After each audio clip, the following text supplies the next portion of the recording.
नमस्कार, news point लेकर हाजिर हूं मैं राजीव। दोस्तों, चुनाव आयोग आज पूरी तरह राहुल गांधी के सामने खुद को सरेंडर करता नजर आया। सरेंडर वर्ड जो है ये आप अब भली भांति परिचित हो गए होंगे। पहले नरेंद्र सरेंडर हुआ, अब चुनाव आयोग सरेंडर आ गया है। यानी ये सरेंडर शब्द जो है कैसे चस्पा हो रहा है वो आप देख रहे हैं। जो भी सत्ता के करीब जाएगा वहां सरेंडर वर्ड जो है वो चस्पा होता जाएगा। और ऐसा ही आज दिखा। राहुल गांधी 7 अगस्त को प्रेस कॉन्फ्रेंस कर केवल एक सीट महादेवपुरा में कम से कम 1,250 टोटल बता दे रहा हूं, 1,250 फर्जी वोटों के सबूत उन्होंने पेश किए। और उनका दावा है कि यही खेल कई और निर्वाचन क्षेत्रों में हुआ होगा। राहुल के आरोपों पर चुनाव आयोग ने मिसलीडिंग और फेक न्यूज के ठप्पे तो खूब लगाए, लेकिन खुद सामने आकर जवाब देने का दिन भी चुना तो उसी वक्त जब राहुल और तेजस्वी वोटर अधिकार यात्रा के लिए निकल रहे थे। जी हां, 7 अगस्त के आरोपों पर जवाब देने में पूरे 10 दिन का वक्त चुनाव आयोग ने लिया, लेकिन पत्रकारों ने जितने भी सवाल पूछे उनमें से किसी का भी सीधा जवाब ज्ञानेश कुमार नहीं दे पाए। सच सच ही रहता है और सूरज पूरब से ही निकलता है। ऐसी जुमलेबाजी उन्हें राजीव कुमार का सही उत्तराधिकारी बनाती है।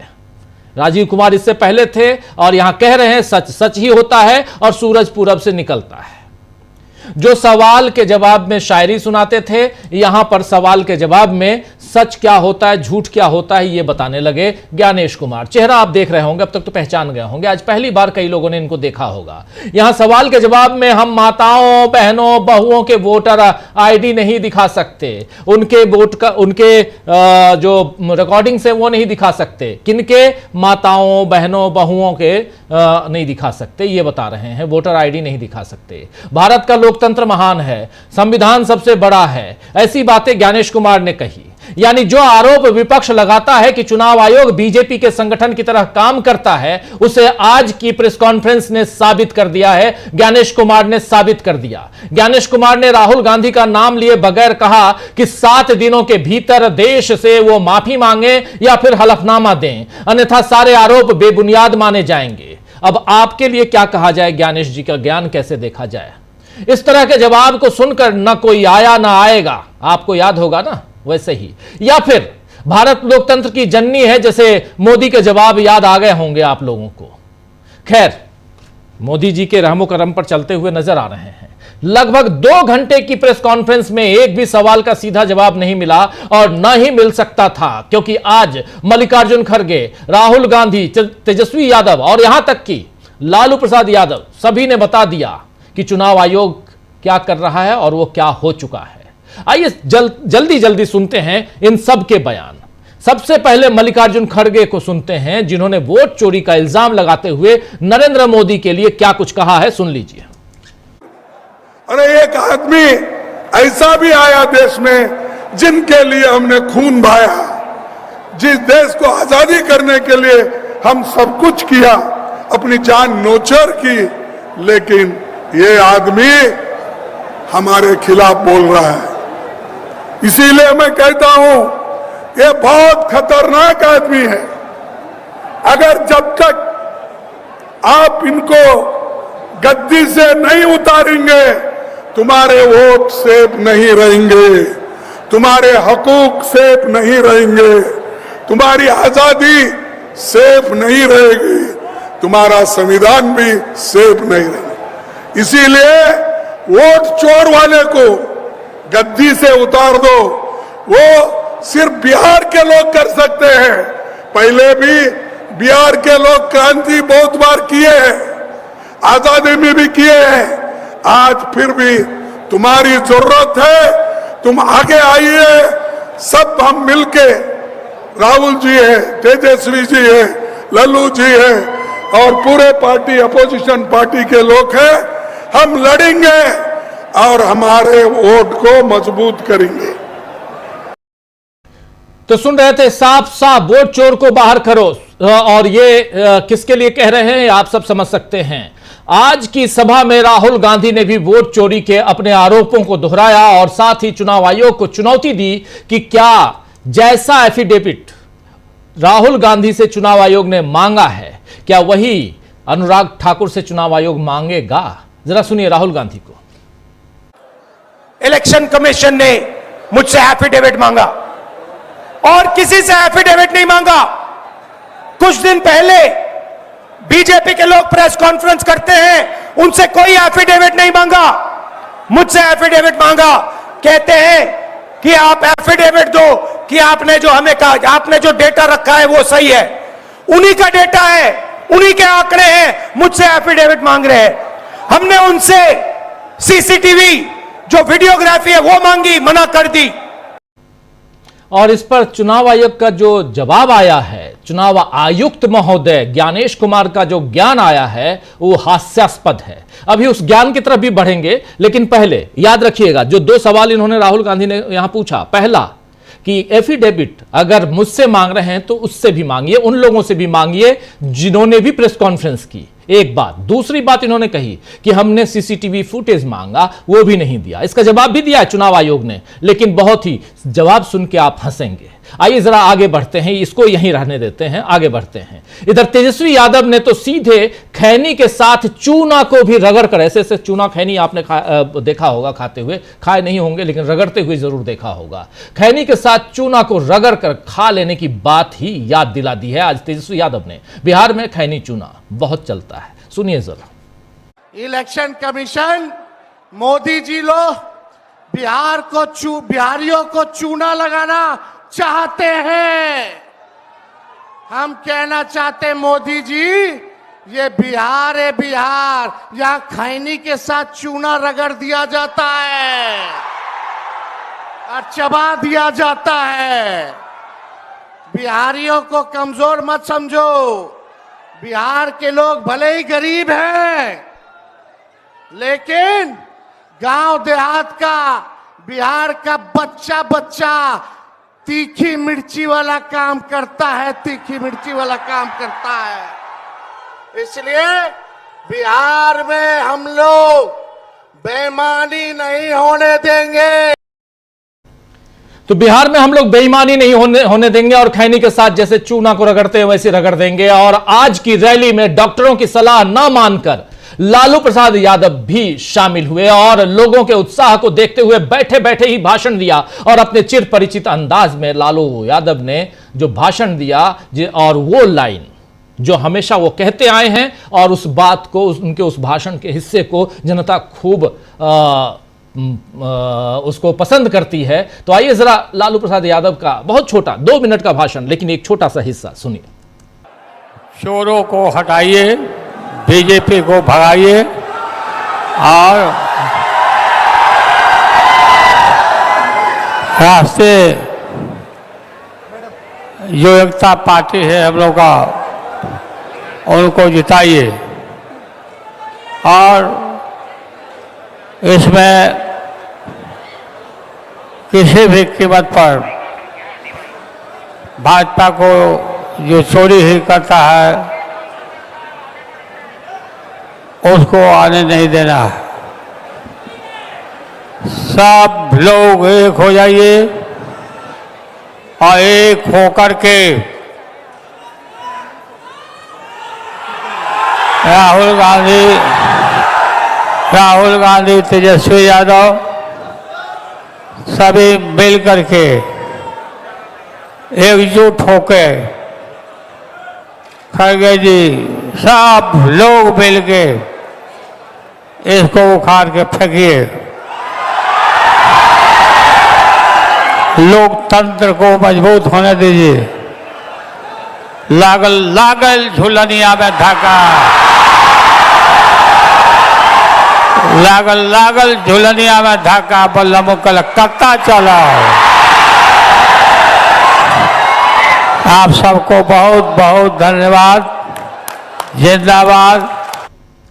तो बहुत बहुत धन्यवाद और जिंदाबाद। बिहार का माहौल बता रहा है कि अगले 2 हफ्तों में बहुत कुछ बदलने जा रहा है, लेकिन चुनाव आयोग अब भी अपनी भूल सुधार नहीं करना चाहता, जिस पर पवन खेड़ा ने भी फिर से उसी गलती को याद दिला दिया है। यानी चुनाव आयोग की जो गलतियां हैं उसे याद दिलाई। जरा सुन लीजिए पवन खेड़ा को। आज मालूम पड़ा देश को कि देश के मुख्य चुनाव आयुक्त का नाम ज्ञानेश कुमार गुप्ता है। वो सामने आए। अब तक तो लोग सोच रहे थे कोई सोर्स नाम का आदमी है, कुछ लोग सोचते थे कि संबित पात्रा या कोई अनुराग ठाकुर हैं, चुनाव आयुक्त, आज मालूम पड़ा कि नहीं, ज्ञानेश कुमार गुप्ता इस देश के मुख्य चुनाव आयुक्त हैं।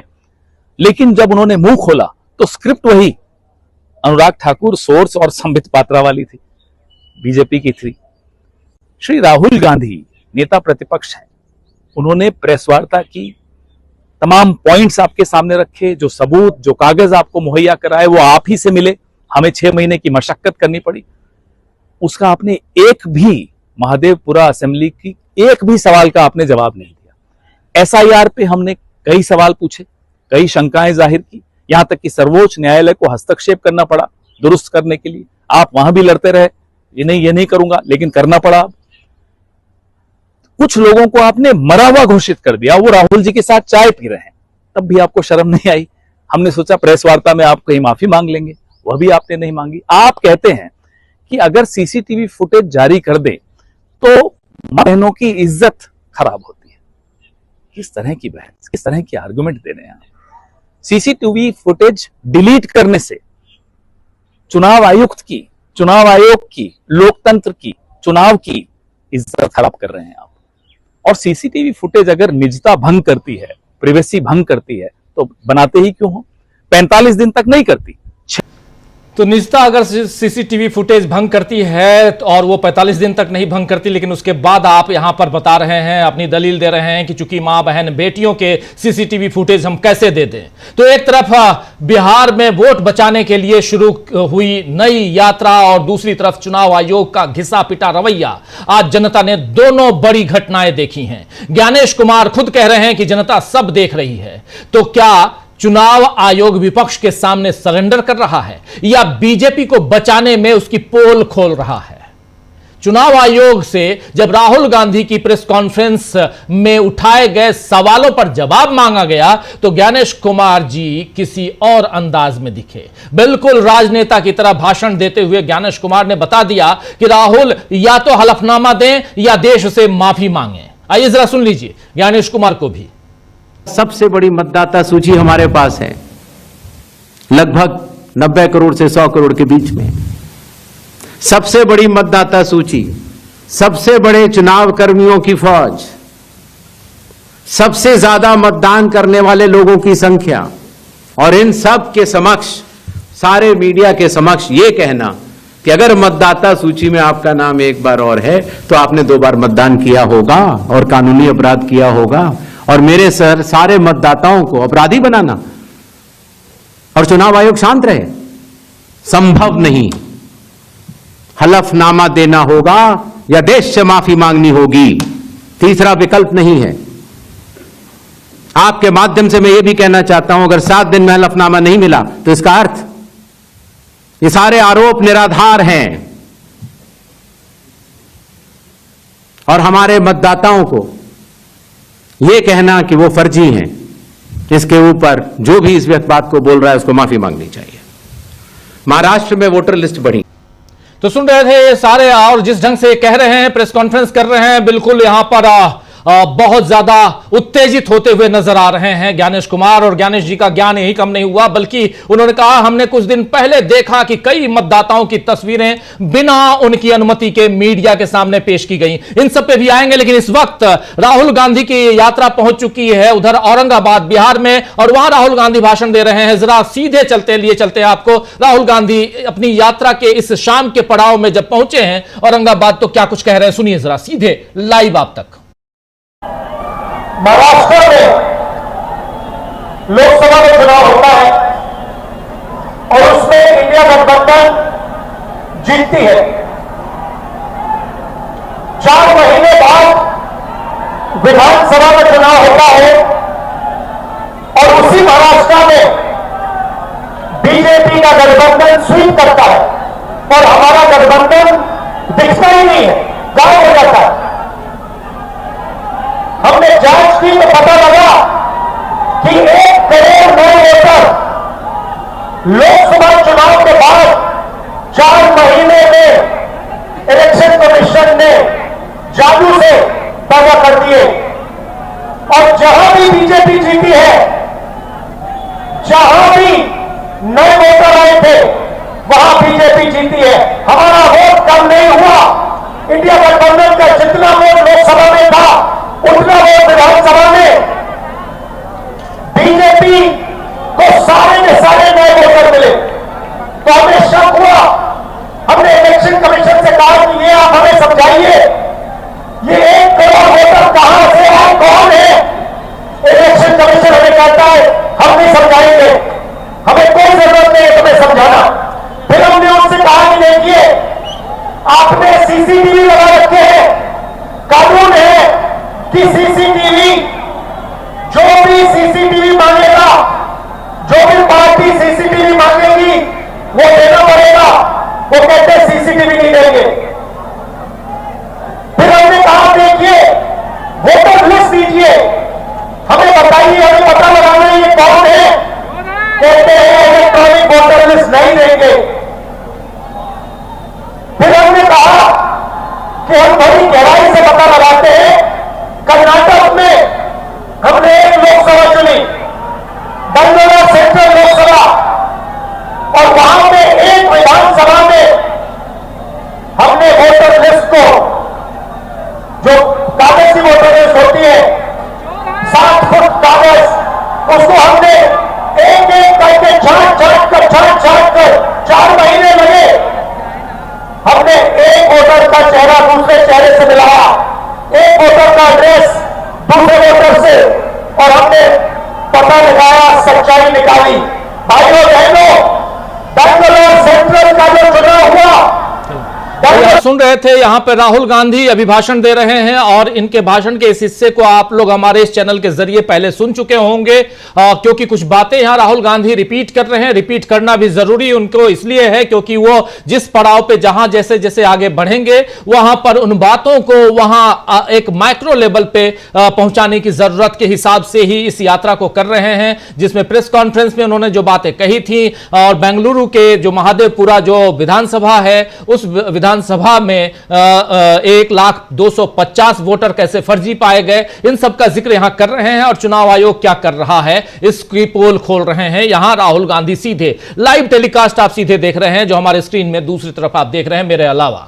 और जरा इस कार्यक्रम को आगे बढ़ाते हैं हम। राहुल गांधी के इस भाषण को हमारे दूसरे स्ट्रीम पर देख सकते हैं आप, और देखिए सबसे बड़ी चीज की कितनी भीड़ है यहां पे, जबरदस्त भीड़। और पूरी यात्रा में हमारी टीम इस यात्रा के साथ साथ चल रही है, हमारे साथी लगातार कवरेज दे रहे हैं, सीधा वहां से टेलीकास्ट आप तक हम पहुंचा रहे हैं, सुबह से आप लोग देख रहे हैं, और इस यात्रा को हम लगातार कवर करेंगे और लगातार आप तक पहुंचाएंगे। तो हमारे साथ आप बने रहिए इस यात्रा को देखने के लिए भी। लेकिन दूसरी तरफ आप भी इस वक्त जब हम ये चर्चा कर रहे हैं, खासकर न्यूज पॉइंट में कुछ विश्लेषण हमारे कुछ वरिष्ठ साथियों के साथ हम कर रहे हैं, तो उसमें चुनाव आयोग ने जो बातें कही हैं उसमें कितना दम है, और राहुल गांधी, मल्लिकार्जुन खड़गे, तेजस्वी यादव, लालू यादव, इन लोगों ने जो बातें कही रखी उन सब में कितना दम, और कैसे ये आगे चुनाव आयोग एक्सपोज हो रहा है। और चुनाव आयोग एक्सपोज हो रहा है तो उसके साथ साथ बीजेपी कैसे एक्सपोज हो रही है। ज्ञानेश कुमार जी का ज्ञान हम लोग सुन रहे थे। ज्ञानेश कुमार जी यानी मुख्य चुनाव आयुक्त ज्ञानेश कुमार जी ने ज्ञान देते देते आगे कहा आज कि हमने कुछ दिन पहले देखा कि कई मतदाताओं की तस्वीरें बिना हमारी अनुमति के मीडिया के सामने पेश की गई। किसने पेश किया? राहुल गांधी ने। नाम लेने की हिम्मत नहीं हुई राहुल गांधी की, लेकिन ज्ञानेश कुमार कह रहे हैं कि उन पर आरोप लगाए गए, उनका इस्तेमाल किया गया। क्या चुनाव आयोग को किसी भी मतदाता, चाहे वो उनकी मां हो, बहू हो, बेटी हो, उनके सीसीटीवी वीडियो साझा करने चाहिए? जिनके नाम सूची में हैं वे ही अपने उम्मीदवार को चुनने के लिए वोट डालते हैं। यानी साफ साफ अगर यहां कहा जा रहा है कि सीसीटीवी फुटेज दीजिए, तो आप आ गए मां बहन बेटियों पे कि उनकी आबरू को खतरा है, इसलिए हम नहीं देंगे। लेकिन 45 दिन तक आपने कैसे रख लिया? सवाल तो यह भी उठता है। जरा सुन लीजिए जुबानी ज्ञानेश कुमार का ज्ञान, जरा सुनिए। हमने कुछ दिन पहले देखा कि कई मतदाताओं की फोटो उनकी अनुमति के बिना मीडिया के समक्ष रखी गई, उनके ऊपर आरोप लगाए गए, उनका इस्तेमाल किया गया। क्या अपनी माताओं, बहुओं, बेटियों सहित किसी भी मतदाता की सीसीटीवी वीडियो चुनाव आयोग को साझा करनी चाहिए क्या? मतदाता सूची में जिसका नाम होता है वही अपने प्रत्याशी को चयनित करने के लिए वोट डालता है। लोकसभा के चुनाव की प्रक्रिया में 1 करोड़ से भी अधिक कर्मचारी, 10 लाख से भी अधिक बूथ लेवल एजेंट्स। तो चलिए, ये ज्ञान की बात यहां दे रहे हैं ज्ञानेश कुमार नाम के हिसाब से, लेकिन काम करते हुए नजर आते हैं राहुल गांधी। एक बार फिर चलते हैं राहुल गांधी जो भाषण दे रहे हैं उनको जरा सुनिए और फिर चलेंगे हमारे तमाम वरिष्ठ साथियों के बीच और इस पर विश्लेषण के साथ। लेकिन पहले सुन लेते हैं एक बार फिर से राहुल गांधी क्या कुछ कह रहे हैं। वोट नहीं देंगे और ये 65 लाख लोगों का वोट काटा है। क्यों? अदानी और अंबानी की मदद करने के लिए कि वो आपका पूरा का पूरा धन आपसे चोरी करें, आपको रोजगार न मिले, आपकी जमीन उठा के ले जाते हैं, जो भी कंपनी चाहते हैं ले जाते हैं। और अब जो आपका हक है, जो आपको संविधान देता है, जो आखिरी चीज बची है गरीबों के हाथ में, वो भी आपके हाथ से वो छीनने की कोशिश कर रहे हैं। और खुलेआम बिना डरे इलेक्शन कमीशन के लोग कहते हैं कि हाँ हम करेंगे, हम वोटर काटेंगे, हम वोटर जोड़ेंगे और हम आपको बताएंगे नहीं, हम आपको वोटर लिस्ट नहीं दिखाएंगे। क्या कर लोगे? मैं आपको बताऊं क्या कर लेंगे। आप देखना, जनता की शक्ति हम आपको दिखाने जा रहे हैं, बिहार की शक्ति हम आपको दिखाने जा रहे हैं। और मोदी जी, अमित शाह जी और इलेक्शन कमीशन के लोग ये समझ लो, ना मैं आपसे डरता हूं, ना तेजस्वी यादव, ना बिहार। और सच्चाई भाइयों बहनों, ये वोट चोरी की सच्चाई मैं आपको गारंटी कहकर दे रहा हूं। जो मैं कह देता हूं मैं छोड़ता नहीं हूं, मैं गारंटी कहने कह रहा हूं। वोट चोरी की सच्चाई हिंदुस्तान के हर नागरिक के सामने, आंखों के सामने हम रख देंगे। भाइयों बहनों, रात का समय है, आप देखिए यहां पे सरकार ने, देखिए बिहार की जनता का दम देखिए। यहां पे पुलिस वाले ने क्या किया, यहां पे हमारी मीटिंग का बैरिकेड लगा दिया, लगाया ना, मगर हम सीधा आके बैरिकेड के सामने आ गए, पुलिस वाले हट गए और हम स्टेज पे आ गए। ये है आपकी शक्ति, ये है बिहार की शक्ति। और आपने देश को रास्ता दिखाया। बोलो, जब अंग्रेजों की लड़ाई थी आप लड़े थे, अब फिर से इन्हीं लोगों से लड़ना है। वोट का जो अधिकार है उसके लिए लड़ना है, संविधान के लिए लड़ना है। आप सबका दिल से बहुत बहुत धन्यवाद। रात का समय है, आप सब यहां आए, इंडिया गठबंधन। तो सुन रहे थे आप यहां पे, आप सब यहां आए, धन्यवाद ज्ञापित कर रहे हैं यहां राहुल गांधी और बता रहे हैं कि बैरिकेडिंग ऐसी कर दी गई कि लोग ना आ पाए और खासकर राहुल गांधी, तेजस्वी यादव भी यहां तक ना पहुंच पाए। लेकिन बिहार की जनता की शक्ति कितनी है उसकी तस्वीर आप देख रहे हैं। सारे बैरिकेड्स हटवा कर और पूरी की पूरी जनता जो है वो, अभी आप इन तस्वीरों को देख लीजिए, रात का समय, लेकिन कितनी भीड़ है इसका अंदाजा आप लगा सकते हैं। बिहार में एक आंधी चल रही है और इस आंधी से बीजेपी को क्या ज्ञानेश कुमार बचा पाएंगे, एक बड़ा सवाल है। इन सवालों के साथ आना चाहता हूं हमारे तमाम वरिष्ठ साथियों के बीच और इस पूरी बातों को और इसकी तह तक जाने की कोशिश, विश्लेषण करते हैं। एक साथी हमारे थोड़ा वो भी डार्क रूम में चले गए हैं, डॉक्टर राकेश पाठक जी, इसलिए कह रहा हूं क्योंकि वहां लाइट की कमी है। देखिए अब आ गए, थोड़ा रोशनी चेहरे पे है। डॉक्टर साहब आपको प्रणाम करता हूं, नमस्कार करता हूं। जयशंकर गुप्ता जी इधर हमारे साथ बने हुए हैं, हमारे साथी, और इधर कोलकाता से बने हुए हैं प्रफुल्ल कोलख्यान जी, इधर बिहार से ही बने हुए हैं फराज शाकिब जी, और बेहतर बताएंगे कि क्या चल रहा है बिहार में। दिल्ली से 2 और साथी हमारे बने हुए हैं, प्रशांत टंडन जी और अमलिंदु उपाध्याय जी। आप तमाम साथियों का स्वागत है, इस्तकबाल है। आज का दिन बहुत बड़ा दिन दोस्तों, सुबह से हमारे साथ आप जुड़े हुए हैं अलग अलग कार्यक्रमों के जरिए। पहले बिहार पहुंचे हम, सासाराम, और उसके बाद फिर दिल्ली में प्रेस कॉन्फ्रेंस, ज्ञानेश कुमार का ज्ञान आप लोगों ने भी अर्जन कर लिया। जरा जल्दी से सबसे पहले बिहार चलते हैं और फरदाद शाकिब जी आपके पास ही क्या कुछ है इस पूरे घटनाक्रम में और कितनी जो इसकी लहर, आंधी, हवा, सुनामी, तूफान जो भी है वो उस रूप में आज के इस पूरे घटनाक्रम को परिवर्तित हुए आप देखते हैं क्या? ये जो यात्रा, वोटर अधिकार यात्रा की शुरुआत हुई है उसकी बात कर रहा हूं।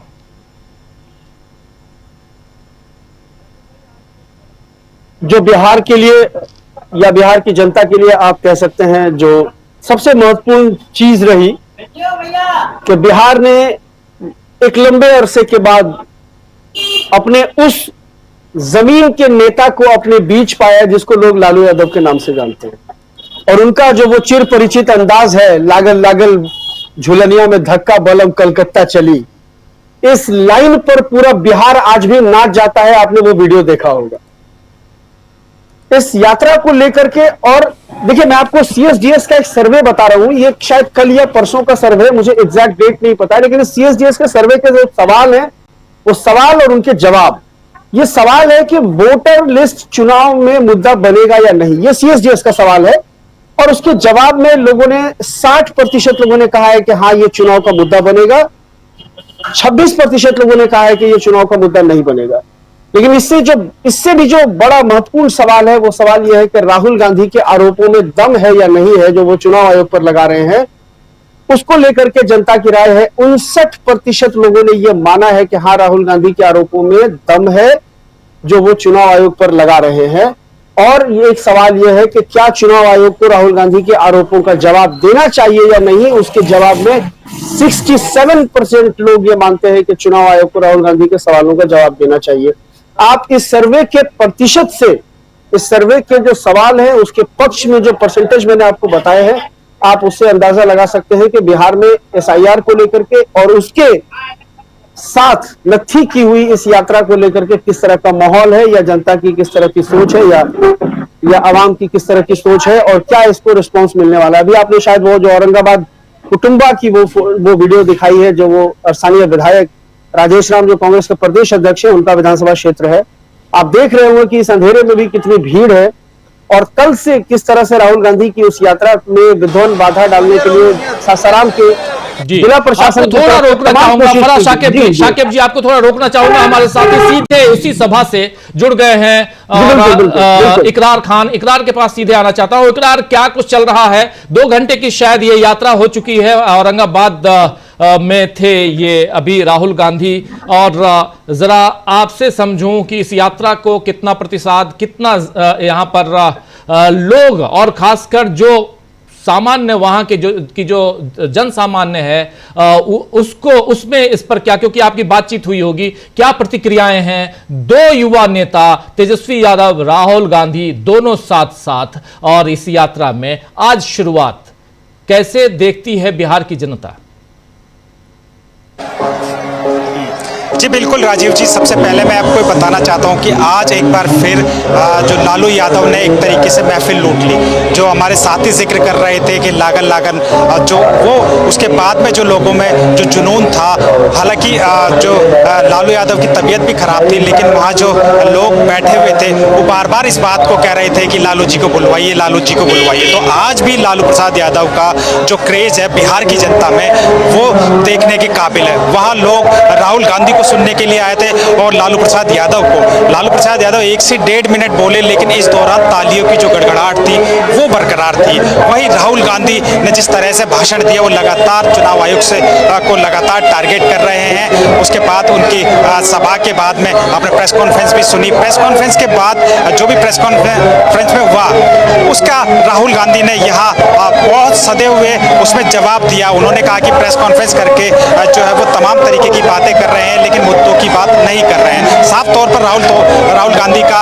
ये कहना है कि जो भी मैंने कहा है अभी तक वो प्रूफ के साथ कहा है, और और जो भी हमारी जो टीम है जिसने रिसर्च की है वो पूरी तरीके से सही है। यानी राहुल गांधी आज भी अपने उस प्रेस कॉन्फ्रेंस पे टिके हैं। आज भी इस जो उन्होंने अभी लोगों को संबोधित कर रहे थे तब उन्होंने साफ तौर पर कहा कि जो भी मैंने कहा मेरी प्रेस कॉन्फ्रेंस में जाके देख लीजिए। महादेवपुरा का फिर जिक्र किया कि कितने फर्जी वोट हैं। तो राहुल गांधी जो है वो फिलहाल रुकने वाले नहीं है। वो इसी मन से जो है बीजेपी को लगातार निशाना, बीजेपी के साथ साथ चुनाव आयोग को लगातार निशाना साध रहे हैं। कहीं ना कहीं राहुल गांधी इस बात से पूरी तरीके से आश्वस्त हैं कि उन्होंने जो ये मुद्दा उठाया है उसको काफी रिसर्च और उसके बाद अगर हम लोगों की बात करें तो आपने देखा होगा विजुअल में किस तरीके से राहुल गांधी और तेजस्वी यादव का जो क्रेज है यहाँ की बिहार की जनता में, सासाराम में, वो देखने के काबिल था। हमने भारत जोड़ो न्याय यात्रा डीवी लाइव ने कवर करी, उसके बाद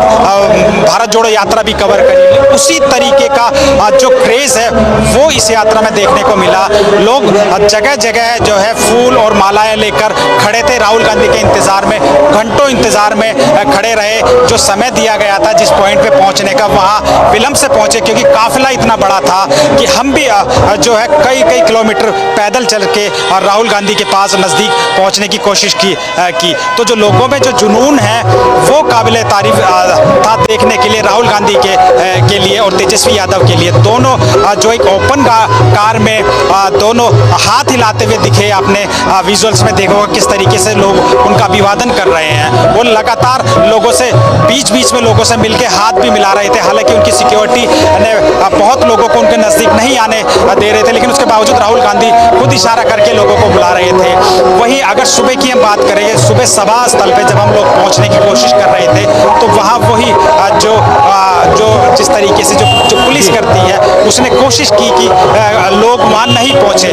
3 किलोमीटर पहले उस रास्ते को बंद कर दिया गया कि वहां जब लोग मीडिया के लोगों ने भी उनको अपना आई कार्ड तक दिखाया, लेकिन उसके बावजूद भी सभा स्थल पे नहीं जाने दे रहे थे। फिर लोग 2.5 से 3 किलोमीटर खेतों से जाकर अंदर पैदल गए। उसके बाद अभी खुद राहुल गांधी ने इसमें भी जो इस अपनी संबोधन में भी अभी थोड़ी देर पहले जो संबोधन हुआ उसमें जिक्र किया था कि किस तरीके से पुलिस बैरिकेड लगा के उनकी गाड़ियों को रोकने की कोशिश कर रही है। यानी जो सत्ता पक्ष है वो राहुल गांधी की इस यात्रा से घबराया हुआ है, तभी वो जगह जगह पर इस यात्रा में अवरोध पैदा करने की कोशिश कर रहे हैं। बिल्कुल आप हमारे साथ बने रहिए। बहुत शोरगुल है, मैं समझ सकता हूँ, बहुत शोरगुल है आपके पीछे और इस यात्रा को पूरा कवर कर रहे हैं आप हमारे साथ, पल पल की रिपोर्ट वहां से दे रहे हैं। बने रहिए आप। जरा जल्दी से आना चाहता हूं डॉक्टर राकेश पाठक जी के पास आता हूं। शाकिब जी आपके पास दोबारा आऊंगा। डॉक्टर साहब, मैं जान रहा हूं आपके यहां लाइट की कमी है, लेकिन फिर भी आवाज आपकी बुलंद है। जरा समझना चाहता हूं आपसे कि चाहे इधर ज्ञानेश कुमार हो या उधर बिहार को चुनौती देने के लिए ज्ञानेश कुमार सामने आते हैं, लेकिन ज्ञानेश कुमार कितनी दमदारी के साथ चुनौती पेश करते हुए नजर आए आज? डॉक्टर साहब, पहले तो राहुल गांधी और तेजस्वी की जो सभा है, जो रेला उसके साथ चल रहा है, उस पर बल्ली सिंह चीमा की कविता की कुछ पंक्तियां।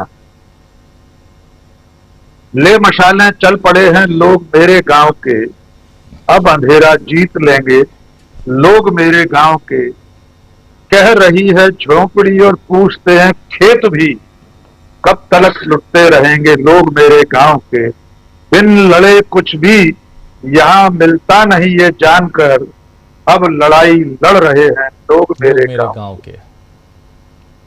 तो ये जो लड़ाई लड़ने लोग उतरे हैं सड़क पर, ये जमहूरियत की लड़ाई लड़ी जा रही है, लोकतंत्र की लड़ाई लड़ी जा रही है और इसके अगवा है राहुल गांधी। आज के इस नजारे को देखकर एक बात और याद आती है राजीव। वर्षों से हम लोग सुनते आते हैं, भारतीय जनता पार्टी और उसके समर्थक तंत्र के लोग, कुछ मध्यम वर्गीय लोग राहुल गांधी को पार्ट टाइम पॉलिटिशियन कहते हैं। वे सब पछता रहे होंगे कि क्यों इस तरह की तोहमत राहुल गांधी पर लगाई। अब वे फुल टाइम पॉलिटिशियन हो गए हैं और नरेंद्र मोदी अमित शाह की नींद हराम कर दी है। दूसरी बात जो आज का हमारा विषय है कि ज्ञानेश कुमार की प्रेस कॉन्फ्रेंस, ज्ञानेश कुमार ने इस तरह के कुतर्क दिए हैं जैसा कोई साधारण बुद्धि का कोई नागरिक नहीं दे सकता। जैसे उन्होंने सीसीटीवी फुटेज की बात कही है, तो सीसीटीवी फुटेज कोई ऐसे गोपनीय स्थान के नहीं मांगे जा रहे, न बूथ के अंदर किसे वोट दिया जा रहा है वे मांगे जा रहे। कतार में लगी हुई महिलाओं के सीसीटीवी। जी, अब वीडियो आपका डाउन हो गया है, दोबारा जोड़ने की कोशिश करते हैं। आपके यहाँ डिस्कनेक्ट हो गए हैं, लाइट भी आ गई है आपके पास देख रहा हूं, लेकिन फरहाद शाकिब जी एक बार जल्दी से क्लोजिंग आपके साथ, फिर हमारे साथी प्रशांत जी हैं और तमाम साथी आप सबके पास आता हूं। शाकिब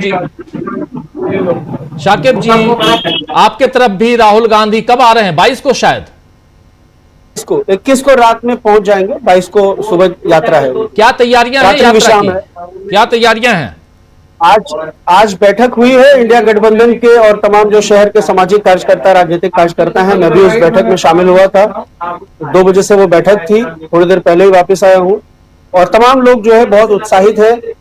जोर इस बात पर है कि किस तरह से जनता को ज्यादा से ज्यादा ये चीजें बताई जाए, उनको जोड़ा जाए इस यात्रा के साथ। और आप देख ही रहे हैं, डॉक्टर राकेश सर ने अभी कहा ही, ले मशाले चल पड़े हैं लोग मेरे गांव के, अब अंधेरा जीत लेंगे लोग मेरे गांव के। और ये आपको इस पूरी यात्रा में देखने को मिलेगा, इसमें कहीं कोई शक नहीं है। और एक बड़ी संख्या में लोग इस यात्रा में शामिल होंगे, क्योंकि ये मुद्दा जनता का मुद्दा बन चुका है। SIR अब जनता का मुद्दा बन चुका है।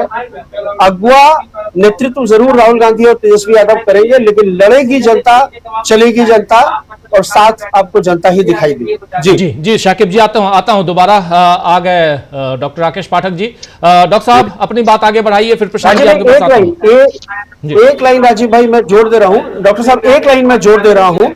आप देखिए कि प्रशासनिक स्तर पर इस यात्रा में रोड़े अटकाने की कोशिशें लगातार शुरू हो गई हैं। अभी आपने देखा, आपके संवाददाता इकरार भाई भी बता रहे थे। आपको पता है ये यात्रा का कार्यक्रम मुझे लगता है 1 हफ्ते 10 दिन पहले से प्रस्तावित था। पहले 10 अगस्त से यात्रा शुरू होनी थी। दिशोम गुरु के निधन के बाद इस यात्रा का कार्यक्रम 27-17 से रखा गया। सासाराम के प्रशासन ने कल देर रात अनुमति दी है यात्रा करने की और हेलीकॉप्टर लैंडिंग की। आप अंदाजा लगाइए कि बुलेट की रोशनी में, बाइक की रोशनी में राहुल गांधी के लिए हेलीपैड बनाया गया है। जो हेलीपैड बनाया गया था उस पर वहां हेलीकॉप्टर लैंडिंग की इजाजत प्रशासन की तरफ से नहीं दी गई है। रात भर काम करके बुलेट को स्टैंड पर पार्क करके उसकी हेडलाइट जला के मजदूरों ने काम किया है और उनके लिए राहुल गांधी के लिए हेलीपैड बनाया गया है। तो ये पूरी तरह से, और ये ऐसा नहीं है कि सिर्फ सासाराम में हुआ है या अभी आज आप औरंगाबाद में देख रहे हैं। हमारे यहाँ की मैं आपको बता रहा हूँ, जहां उनकी रात्रि विश्राम के लिए हम लोग तय कर रहे हैं, जो स्थान हम लोगों ने चिन्हित किया है, जो तय किया है, अभी तक हम लोगों को जिलाधिकारी महोदय की तरफ से कोई परमिशन जो है नहीं दी जा रही है। ये बताया जा रहा है कि वहां जो है हेलीकॉप्टर की लैंडिंग होगी, बाढ़ आई हुई है, बाढ़ की जो राहत सामग्री है वो वहां पर आएगी, वो वहां उतरेगी। तो ये तमाम तरह के क्लाउज जो हैं, जो एक्सक्यूज, जिसको आप फूहड़ जो एक्सक्यूज है वो बता सकते हैं, वो दिए जा रहे हैं जिला प्रशासन की ओर से। तो ये ऐसा नहीं है कि सिर्फ जो है सासाराम में या हमारे, ये आपको यात्रा का जो रूट है, जिन जिन जिलों से यात्रा गुजरेगी, मुझे लगता है प्रशासन को स्पष्ट आदेश है कि आप जहां तक इसको रोड़े अटका सकते हैं, जहां तक आप जनता को इस यात्रा में शामिल होने से रोक सकते हैं, डिस्टर्बिंग पैदा कर सकते हैं, वो आप करिए। जी बिल्कुल आप ये बहुत सही कह रहे हैं कि राहुल गांधी की यात्रा और राहुल गांधी का जो हेलीकॉप्टर है सासाराम में जहां उतरने के लिए उनको पहले से उनका प्लान था, वहां उतरने की अनुमति नहीं मिली। तो रात में मोटरसाइकिल की रोशनी में, वो विजुअल भी अभी हम थोड़ी देर में आपको दिखाते हैं, मोटरसाइकिल की रोशनी में राहुल गांधी के लिए हेलीपैड बनाया गया। हालांकि बाद में उन्हें अनुमति मिल गई और ये विजुअल बहुत इंपॉर्टेंट है। कल हम लोग जब न्यूज पॉइंट कर रहे थे तब हम लोगों ने यह चर्चा की थी और हम लोगों ने बताया था कि उनके हेलीकॉप्टर को उतरने की अनुमति नहीं मिल रही है और उन्हें रोकने की पूरी कोशिश हुई। थोड़ी देर में वो विजुअल भी दिखाता हूं। ये देखिए, ये विजुअल है और मोटरसाइकिल, मोटर बाइक की रोशनी में ये हेलीपैड रात को तैयार किया जा रहा था। कांग्रेस के नेताओं ने मजदूरों के साथ इस हेलीपैड को तैयार किया और ये देखिए मोटरसाइकिल 7440 ये नंबर भी है इस पे, और इस मोटरसाइकिल की रोशनी में रात के अंधेरे में ये राहुल गांधी के लिए हेलीपैड तैयार किया जा रहा था। ये आप समझ सकते हैं कि बिहार में इस यात्रा को रोकने के लिए, राहुल गांधी ना पहुंच पाए उसके लिए कितनी तिकड़में भिड़ाई गई हैं। खैर, लेकिन आज राहुल गांधी ऑलरेडी चल पड़े हैं। ले मशाले चल पड़े, हम चल पड़े लोग मेरे गांव के, जो कह रहे थे बली चीमा साहब की कविता, हमारे साथी डॉक्टर राकेश पाठक जी। और ये वही दिखाता है, रोशनी जो है वो कहीं ना कहीं से वो दिख जाती है उम्मीद की किरण जिसे लोग कहते हैं। डॉक्टर साहब जी डॉक्टर साहब, देखिए, जिस वक्त मैं बल्ली सिंह चीमा की कविता पढ़ रहा था तब मैं अंधेरे में था और अब रोशनी में आ गया हूं। इसी तरह राहुल गांधी एक मशाल लेकर बिहार आज पहुंचे। उनका हेलीपैड भले ही अंधेरे में बना हो, लेकिन आज दिन की रोशनी में पूरे देश ने, दुनिया ने देख लिया कि राहुल गांधी जो सवाल उठा रहे थे उनके जवाब ज्ञानेश कुमार के पास नहीं थे। जितना हेडलाइन मैनेजमेंट हो सकता था वो सब किया। जैसा कि अभिषेक के बता रहे हैं कि उनकी सभा को रोकने के लिए हिदायतें हैं तमाम जिला प्रशासन को जहां जहां से निकलेंगे, और उसी के लिए आज सीईसी की प्रेस कॉन्फ्रेंस थी। मैं उस वक्त जो बात कह रहा था, हमारी बात जब अधूरी रह गई थी कि जिस तरह के कुतर्क दिए हैं ज्ञानेश कुमार, वो सीधे सीधे भारतीय जनता पार्टी के प्रवक्ता जैसे कुतर्क। महिलाओं की गोपनीयता का उन्होंने निजता की बात कही। बूथ के बाहर कतार में खड़ी हुई महिलाओं का अगर सीसीटीवी फुटेज विपक्ष को या जनता को दे दिया जाता है तो कतई निजता भंग होने वाली है। और आज की तारीख में इस देश में जहां हम लोगों ने अपने अंगूठे के निशान से लेकर आंखों तक की तस्वीरें सरकारी महकमे को और दुनिया भर में एयरपोर्ट पर चेक इन करते समय डिजी यात्रा के गेट पर साधारण लोगों ने आधार कार्ड बनवाते समय कौन सी ऐसी चीज है जो सार्वजनिक नहीं है। और इस देश में तो गंगा के किनारे कपड़े बदलने के लिए वॉशरूम में जाने वाली महिलाओं के सीसीटीवी के जरिए वीडियो बना लिए जाते हैं और वायरल हो जाते हैं।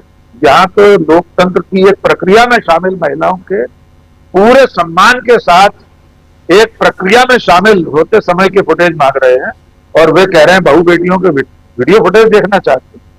तो क्या इस देश के लोग इतने खराब लेकिन सवाल ये पहली बात तो यहाँ सवाल ये भी उठता है, क्या महिलाओं के फुटेज मांगे गए थे? बिल्कुल सही बात। अलग से स्पेसिफिकली तो था नेता प्रतिपक्ष ने तो ये नहीं कहा कि महिलाओं के वोट चाहिए। और तमाम सवाल जो पूछे गए थे कि रात को महाराष्ट्र में 5 बजे के बाद इतने वोट कैसे बढ़ गए, कुल बालिग जनसंख्या से ज्यादा मतदाता कैसे हैं महाराष्ट्र में, इस वक्त बिहार जैसे राज्य में जबकि वहां बाढ़ आई हुई है, एसआईआर की जरूरत क्या है, बाकी के 2 राज्यों में टाल दी गई, यहाँ क्यों नहीं टाल सकते थे। एक भी सवाल का जवाब उन्होंने ठीक से नहीं दिया। एक तस्वीर वायरल हो रही है राजीव सोशल मीडिया पर, वो किसी ने फोटोशॉप किया है, हम उसे उचित नहीं मानते, लेकिन अगर हमारे साथी उस तस्वीर को दिखा दें, ज्ञानेश कुमार के गले में भारतीय जनता पार्टी का पट्टा किसी ने डाल दिया है फोटोशॉप करके। ये बिल्कुल अनुचित है। मेरा मानना है उस पट्टा डालने की जरूरत क्या थी, क्यों किसी ने फोटोशॉप के लिए इतनी मेहनत की। ज्ञानेश कुमार तो आज वैसे भी किसी नुक्कड़ सभा में भाषण देने वाले सत्ताधारी पार्टी के नेता जैसे तेवर में भाषण दे रहे, कोई शालीनता नहीं, कोई सौजन्यता नहीं। नेता प्रतिपक्ष एक संवैधानिक पद पर बैठा हुआ व्यक्ति है, उसको धमकाने के अंदाज में कि 7 दिन के अंदर माफी मांगे वरना उनके आरोप शून्य मान लिए जाएंगे। ये कौन से कानून में लिखा हुआ है? आप मुकदमा चलाइए ना। राहुल गांधी ने अगर गलत आरोप लगाए हैं, कोई मानहानि की है, व्यक्तिशय अगर आपकी की है तो आप मुकदमा दर्ज करा दीजिए, आयोग मुकदमा दर्ज करा दे, लेकिन ये धमकी से तो काम नहीं चलेगा। तो मुझे ऐसा लगता है आज देश ने एक बार और जान लिया, बहुत अच्छी तरह जान और समझ लिया कि जिस चुनाव आयोग की जिम्मेदारी निष्पक्षता के साथ चुनाव प्रक्रिया संचालित करना है, वो हर कदम पर भारतीय जनता पार्टी के सहयोगी के रूप में काम कर रहा है, उसका शूटर बन गया है। जी राजीव जी, बिल्कुल बिल्कुल। आता हूं दोबारा आपके पास। प्रशांत टंडन जी, जल्दी से आपके पास आना चाहता हूं, फिर जयशंकर जी और हमारे तमाम साथियों के बीच। प्रशांत जी, कैसे देखा जाए, ज्ञानेश कुमार के ज्ञान की बात हम कर रहे हैं, राहुल गांधी ने साफ साफ पूछ दिया, सीसीटीवी कैमरे को लेकर भी 2023 में कानून क्यों बदला और क्या चुनाव आयुक्त के खिलाफ केस दर्ज नहीं किया जा सकता, यहां तक राहुल गांधी ने अभी भाषण में बोला है, अभी इस जो भाषण दे रहे थे उसमें। यानी आर पार की लड़ाई ये साफ राहुल गांधी की तरफ से दिखाई दे रही है। हलफनामा नहीं दूंगा, माफी नहीं मांगूंगा, और अगर मुझे हलफनामे की बात कह रहे हो तो अनुराग ठाकुर को, बीजेपी को क्यों नहीं, राहुल गांधी कह रहे हैं। देखिए राजीव जी, पहले तो सीसीटीवी की बात पे शुरू करते हैं कि सीसीटीवी कांग्रेस पार्टी या राहुल गांधी मांग रहे हैं, या जो इलेक्शन कमीशन को देना चाहिए वो सीसीटीवी क्या है? वो सीसीटीवी फुटेज मतदान की कतार में लगे हुए लोग हैं, उसमें महिला, पुरुष और तीसरे जेंडर के लोग भी हैं, और वो जो कवरेज है वो हम सब मीडिया दशकों से दिखाते हैं, लाइव चलता है। जब इलेक्शन का दिन होता है उस दिन लाइव चलता है वो। उसमें फर्क इतना है केवल कि हमारा कैमरा पोलिंग बूथ के अंदर नहीं होता है, लेकिन पोलिंग बूथ के बाहर तक का तो सारा तस्वीर हम दिखाते हैं। बिल्कुल वही तो लोग हैं। किसी के निजी क्षणों की सीसीटीवी फुटेज नहीं मांगी जा रही है, मतदान केंद्र की फुटेज मांगी जा रही है। तो ये जिनका दिमाग में महिलाएं बसी हुई हैं या वो सीसीटीवी फुटेज को कुछ और सोचते हैं, वो ज्ञानेश कुमार जी ने कहा है कि सीसीटीवी फुटेज का मतलब है कि जो वीडियो बीजेपी के नेताओं के हाईवे पे वायरल होते हैं वो सीसीटीवी फुटेज, वो नहीं है, मतदान केंद्र की फुटेज है। मुद्दे की बात राजीव जी ये है कि आज भारत के लोकतंत्र के लिए बहुत बड़ा दिन है। 15 साल तो राजीव जी मुझको हो गए ईवीएम पे सवाल उठाते हुए। मैं एक टीवी चैनल पे था और लाइव किया था स्टूडियो में ईवीएम के बारे में, और मेरे स्टूडियो के बाहर से ही वो एक्टिविस्ट गिरफ्तार हो गए थे। तो और उस वक्त यूपीए की सरकार थी। हमसे आपसे यूपीए, एनडीए, बीजेपी, कांग्रेस से मतलब नहीं है, लोकतंत्र और संविधान से मतलब है। तो और कई समय से 4-5 साल से, तो 2019 के बाद से तो हम लोग इलेक्टोरल रोल को लेकर सवाल उठा रहे हैं इसी प्रोग्राम में, डीबी लाइव में ही जी। तो इतने दिनों से ये सवाल उठ रहे थे और हम लोग बार बार ये मांग हो रही थी पूरे देश में कि इसके खिलाफ कोई आंदोलन क्यों नहीं होता है। इलेक्टोरल रिफॉर्म्स के बहुत सारे पहलू हैं जिन पे बात होनी चाहिए, ये तो एक पहलू है जिस पे कि अभी बात हो रही है। तो आज भारत के लोकतंत्र के लिए बड़ा दिन है कि आज से चुनाव की धांधली के खिलाफ एक जन आंदोलन की शुरुआत हो रही है और उसका इम्पैक्ट दिख रहा है। सोशल मीडिया पे इम्पैक्ट दिख रहा है, जनता के बीच में इम्पैक्ट दिख रहा है, और उसका संदेश देर दूर तक जा रहा है, जिसको हर व्यक्ति को हम लोग कितने चुनाव में गए हैं और लोगों से सवाल पूछते हैं, हमारे कमेंट बॉक्स में भी लोग यही लिखते हैं कि आप कुछ भी करो ईवीएम से तो चुनाव सेट हो जाएगा।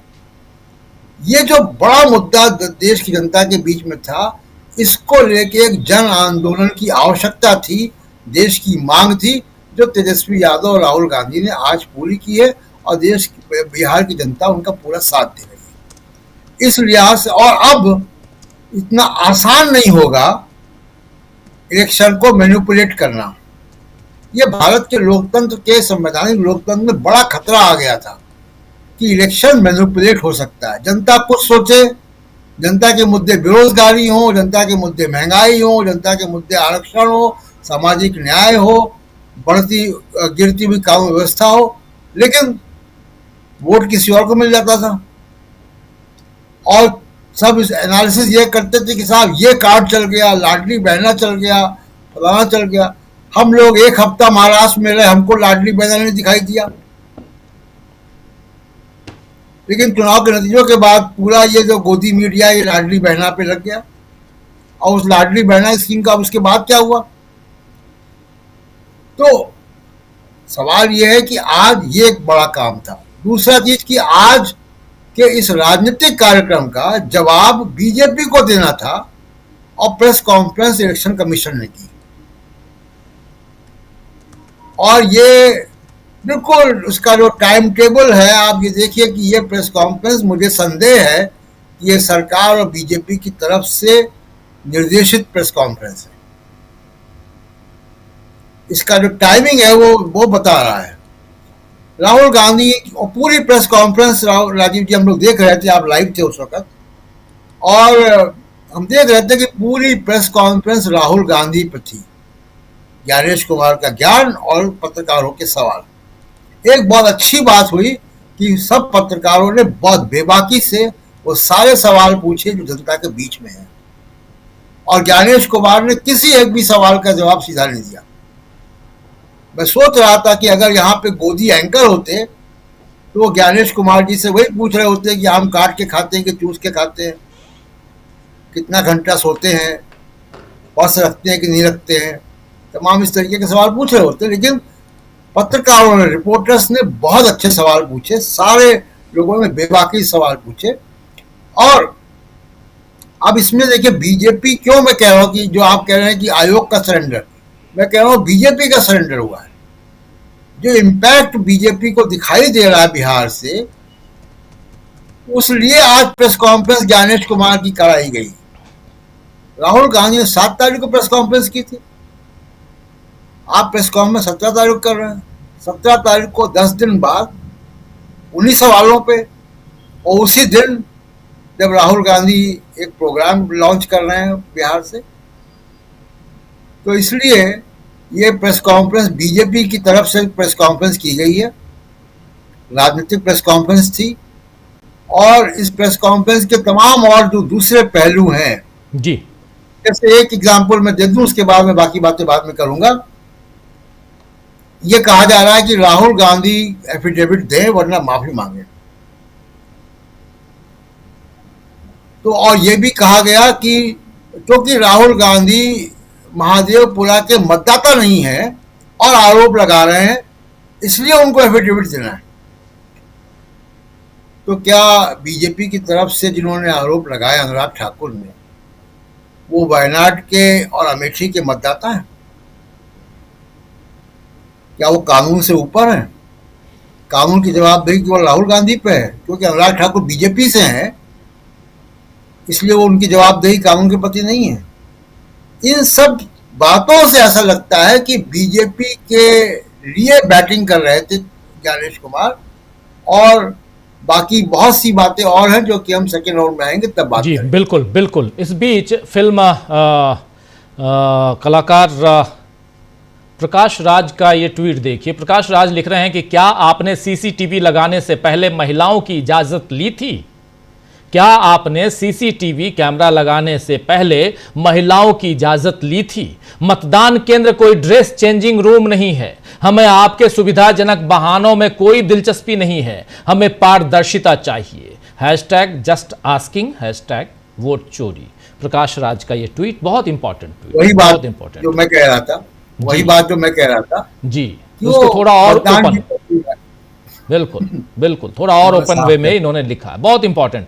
यहां पर जरा लेकिन समझना चाहता हूं, जयशंकर जी आपसे, हमारे साथी प्रफुल्ल जी भी और अमलेंदु जी भी बने हुए हैं। जयशंकर जी, बहुत बड़ा दिन आज का, लेकिन क्या यहां चुनाव आयोग, राजनेता की चुनाव आयुक्त खासकर यहाँ एक इन्फ्लुएंस्ड वे में, पॉलिटिकल इन्फ्लुएंस यहाँ दिखाई दे रहा था? क्या चुनाव आयोग जो है वो सरेंडर हो चुका है राहुल गांधी के सामने, इस हिसाब से देखा जाए, या चुनाव आयोग को राहुल गांधी के खिलाफ एफआईआर या जांच कुछ तो करवानी चाहिए? आप कह रहे हैं कि हलफनामा दो, नहीं तो हम, या नहीं तो देश से माफी मांगो, या हम ये कहेंगे कि ये सारे आरोप निराधार हैं। बहुत बढ़िया, आपने बचाने के लिए, खुद को बचाने के लिए बहुत बढ़िया कह दिया। लेकिन मेरा कहना है कि राहुल गांधी के ऊपर एफआईआर कीजिए। राहुल गांधी को अगर गलत हैं तो फिर बताइए आप कि गलत है राहुल गांधी, हमको भी पता चले। देश को राहुल गांधी गुमराह कर रहे हैं तो बताइए ना कि वो गुमराह कर रहे हैं, वरना हम ये मानेंगे कि आप गुमराह कर रहे हैं। जी राजीव जी, सच बात तो यह है राजीव जी कि हम इसी दिन के इंतजार में थे, बहुत लंबे अरसे से थे। हालांकि इसकी शुरुआत दिल्ली के सड़कों पे भी हो गई थी, जब विपक्ष के सांसद चुनाव आयोग की तरफ बढ़ रहे थे।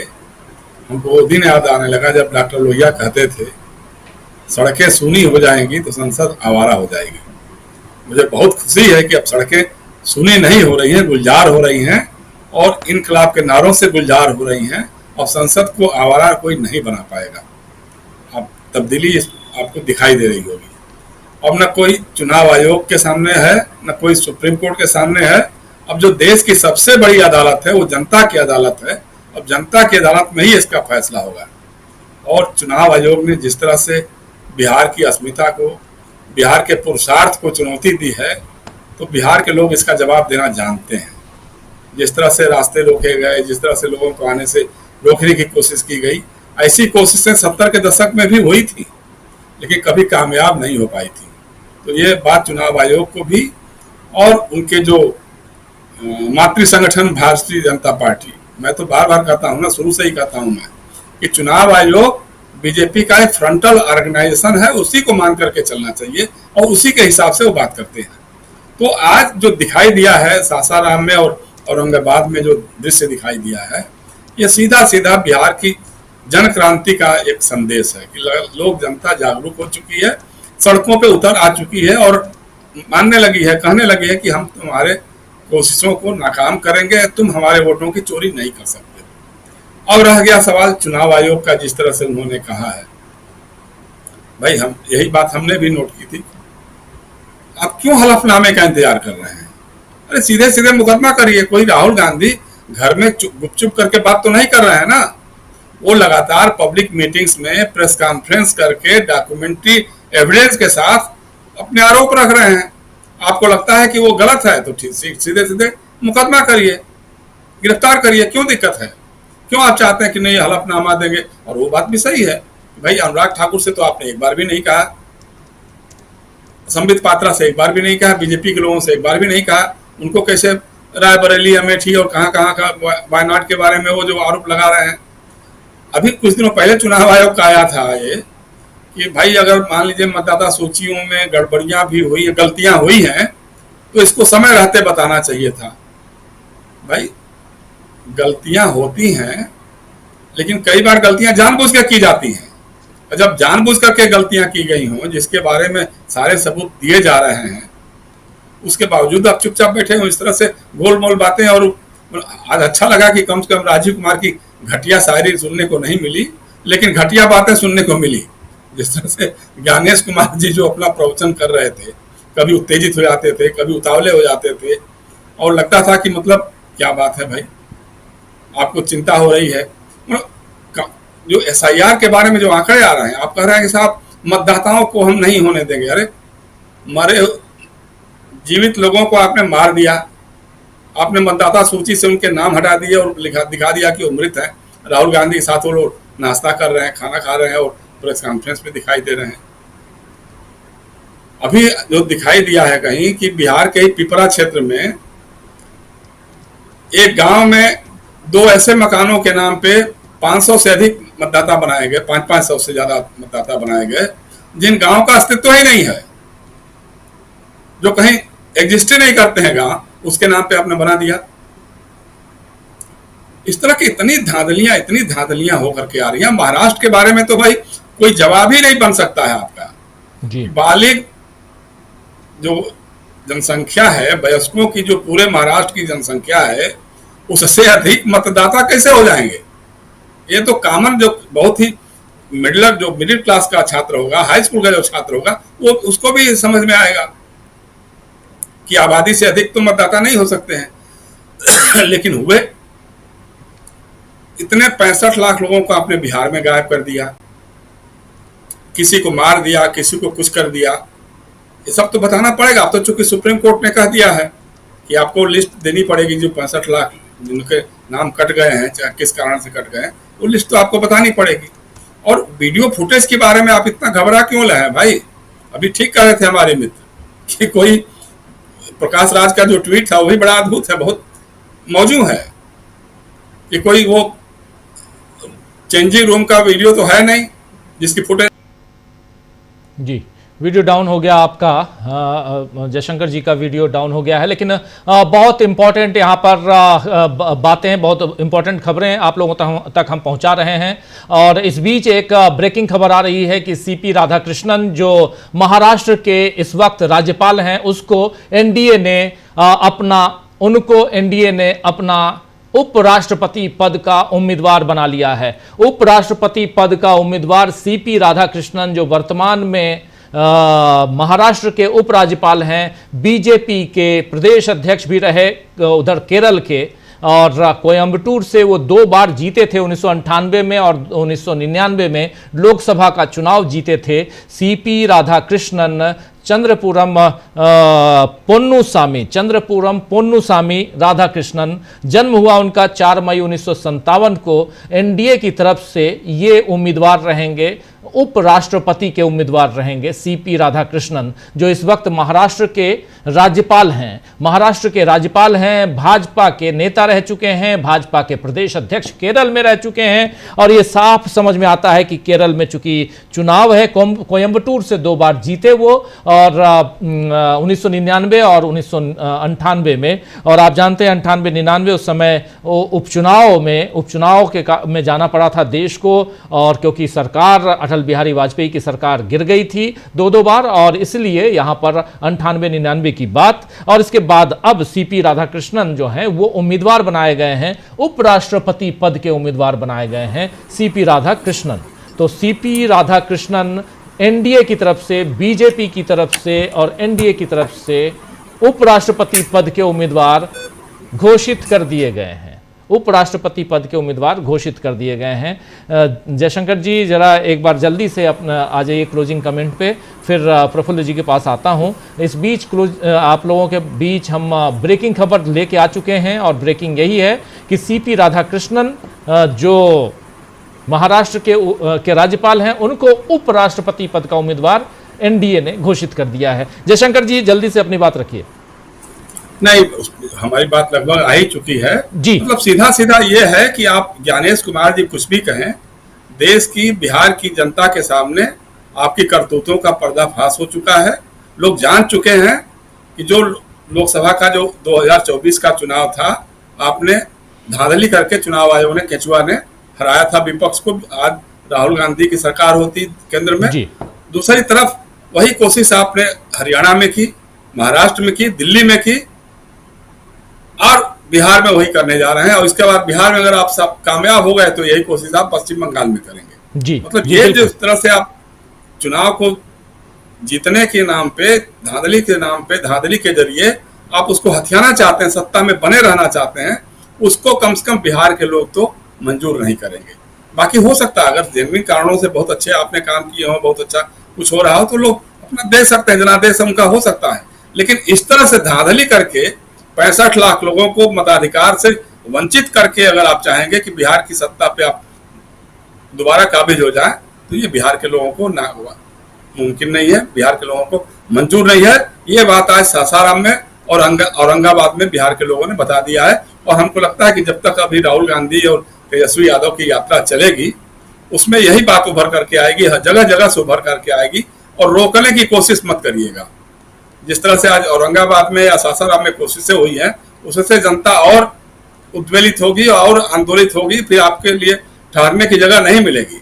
बहुत यही मुश्किल बात हो कहना जाएगी। चाहूंगा। जी, बहुत सही बात आप कह रहे हैं, क्योंकि रोकने की कोशिश अगर आप करेंगे तो फिर ये तूफान जो है ये सुनामी में परिवर्तित हो जाएगा, ये तो साफ दिखाई देता है। लेकिन प्रफुल्ल जी, यहां जिद दोनों तरफ से है। राहुल गांधी की जिद कि मैं सच पे अड़ा हुआ हूं और वहीं रहूंगा, जिद उधर ज्ञानेश कुमार की कि मैं झूठ पे अड़ा हुआ हूं और वहीं रहूंगा, अब राजनीति के इर्द गिर्द घूमूंगा। जीत सच की होती है, ये तो समझ में आता है, लेकिन यहां जो राजनीति चल रही है उसको आप किस ढंग से देखते हैं?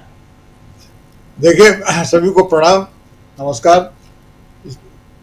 इन्होंने जिस ढंग से जो शैली अपनाई है, उन शैलियों को जानता हूं मैं, और आप लोग भी जानते हैं, सभी लोग जानते होंगे। आप तो उस मॉडल में रह के देख चुके हैं ना। जी, तो मैं ये जानता हूं पद पर बने रह करके जवाबदेही से कैसे इस्तीफा दिया जाता है, इसका नमूना था ये प्रेस कॉन्फ्रेंस कि पद पर बने रहेंगे और जवाबदेही से इस्तीफा दे देंगे। किसने कहा इनको कि ये सच है कि सूरज पूरब में उगता है? सूरज पूरब में नहीं उगता है सर, सूरज जिधर उगता है उसको लोग पूरब कहते हैं। सही बात है। जिधर उगता है उसको लोग पूरब कहते हैं। इनको किसने कह दिया कि सूरज पूरब में उगता है? और सूरज और वेपर लाइट के अंतर को समझते हैं कि नहीं समझते हैं? सूरज वेपर लाइट नहीं होता है जो किसी के स्विच दबाने पर जलता है और बुझता है। वो ऐतिहासिक प्रक्रिया में निकलता है और सामने का सूरज नहीं और आग के बल्ब से संध्याए हुए हैं, तो क्या वो बोलेंगे। देखिए, सवाल को आप क्या करते हैं, सवाल को अव्याप्ति में डालते हैं। अव्याप्ति और अतिव्याप्ति दो दोष हैं भाषा के। सवाल को अव्याप्ति में डालते हैं और जवाब को अतिव्याप्ति में ले जाते हैं। कभी जवाब को डालते हैं अतिव्याप्ति में और सवाल को अव्याप्ति में। जैसे अभी कहा इन्होंने कि जब मांगा आपसे सीसीटीवी मांगा, तो इसमें अव्याप्ति क्या डाल दिया कि आप महिलाओं का प्रसंग ले आए। महिलाओं का किसी ने मांगा था। और जवाब में अतिव्याप्ति क्या कर दिया कि निजता भंग होती है। कैसे निजता भंग होती है? रेलवे स्टेशन, हवाई जहाज, समुद्र, सब जगह सुरक्षा के मामले में किसी भी दफ्तर में जाइए, वहां लिखा रहता है कि आप वीडियो के सर्विलांस में है। मॉल में जाइए, बस स्टैंड में जाइए, पोस्ट ऑफिस में जाइए, बैंक में जाइए। ये तो सिक्योरिटी एजेंडा पर पूरी दुनिया चल रही है और आपको यहाँ निजता का मामला लग रहा है। कुछ नहीं, ये बहाना है। और हमने तो सोचा था कि कोई तूफानी इनका सम्मेलन, प्रेस कॉन्फ्रेंस होगा, लेकिन ये तो प्रेस कॉन्फ्रेंस बिल्कुल चट्टानी निकला। ये चट्टान की तरह खड़े होने की जो भंगिमा है, बहुत उत्तेजित दिखे। एक ब्यूरोक्रेट को, एक कमिश्नर को इतने उत्तेजना में सामान्यतः देखा नहीं जाता है। देखिए चेहरे का रंग, कितना दबाव, कितना तनाव है। और सवाल पूछने को देखिए कि सीसीटीवी दिया जाना चाहिए क्या? ये बलाघात कहां से आया है? ये बलाघात जो है जिसका अनुसरण करते हैं, ये अमित शाह का खास टोन है। चाहिए क्या? उन्हीं के डिपार्टमेंट से आए हैं प्रफुल्ल कोलख्याल जी, ये उन्हीं के डिपार्टमेंट से आए हैं। हाँ, उनकी भाषा भी लेकर के आए हैं और पकड़े जाते हैं ना जी। संस्कृति का असर पड़ता है कैसे संगत का, उसके तो अलग जो चीजें हैं वो है। तो ये सवालों का जवाब नहीं। कुछ लोग होते हैं ना सर की अगर समस्या है तो उसके लिए चाबी खोजते हैं, लेकिन ये जो शैली है, इनके पास चाबी है, ये समस्या खोज रहे हैं, चाबी लेकर के ताला खोज रहे हैं। हमारे यहाँ जब होता है कि चाबी खो गई तो ताला खुलवाना है तो चाबी वाले को बुलाते हैं। इनका ताला नहीं, इनके पास चाबी है। अब ये बोलते हैं वो ताला ला जो मेरी चाबी से खुलता है, तो ये उसका जवाब देते हैं, उस तरह की चीजें करते हैं। परंजय गुहा ठाकुरता ने एकदम स्पेसिफिक सवाल पूछा और वो सवाल ये पूछा था उन्होंने कि इतनी हड़बड़ी क्यों आपको, कितना जल्दी करा है? तो क्या बताते हैं, जनवरी में कर देखिए। बुद्धिमान लोग बोलते हैं थिंक ट्वाइस। क्यों? क्योंकि अगर एक ही बार सोचोगे तो कम सोचोगे और 3 बार सोचोगे तो समय खराब करोगे, इसलिए थिंक ट्वाइस। तो ये उसका शैली का कैसे अपनाते हैं? बोलते हैं जनवरी में हो चुका था, अप्रैल में अगर करवाते, 1 अप्रैल को होता है, 4 बार होता है, 1 जनवरी, 1 अप्रैल और जुलाई और अक्टूबर 1-1 तारीख को। तो अगर अप्रैल में कराते थे इट वाज टू अर्ली, और अगर अक्टूबर में कराते तो ये टू लेट होता। तो हमने जुलाई में इसको करवाया। और इस बात को देखिए तर्क कैसे करते, जुलाई में और पूछा था क्या कि बाढ़ पानी सब लगा होता है, हर लोग बोलते हैं इतनी हड़बड़ी में क्यों है। हड़बड़ी का जवाब नहीं दिया कि हड़बड़ी में क्यों है। दूसरा उन्होंने पूछा कि आपके जो सवाल होते हैं महाराष्ट्र में, चुनाव आयोग जवाब नहीं देता है, देवेंद्र फडणवीस जवाब देते हैं। इसका कोई जवाब नहीं दिया कि वो क्यों जवाब देते हैं और आपके जवाब और उनके जवाब इतने मिल क्यों जाते हैं। तो इस तरह से कई चीज। अब वो बोलते हैं कि हमारे यहाँ पैदा होता है, राजनीतिक दल चुनाव आयोग में पैदा होता है। ये कितना अपमानजनक बात है। पहले पैदा होता है कि पहले रजिस्ट्रेशन होता है? पहले बच्चा का जन्म होता है तब नामकरण होता है कि पहले नामकरण हो जाता है फिर उसका जन्म होता है? तो इस तरह के जो तर्क लाते हैं, ये बोलते क्या बोलते हैं, राष्ट्र निर्माण में हम लगे हुए हैं। चुनाव आयोग राष्ट्र निर्माण में नहीं लगा हुआ है। राष्ट्र तो कब का निर्मित हो चुका है, आप सरकार बनाने में लगे हुए हैं।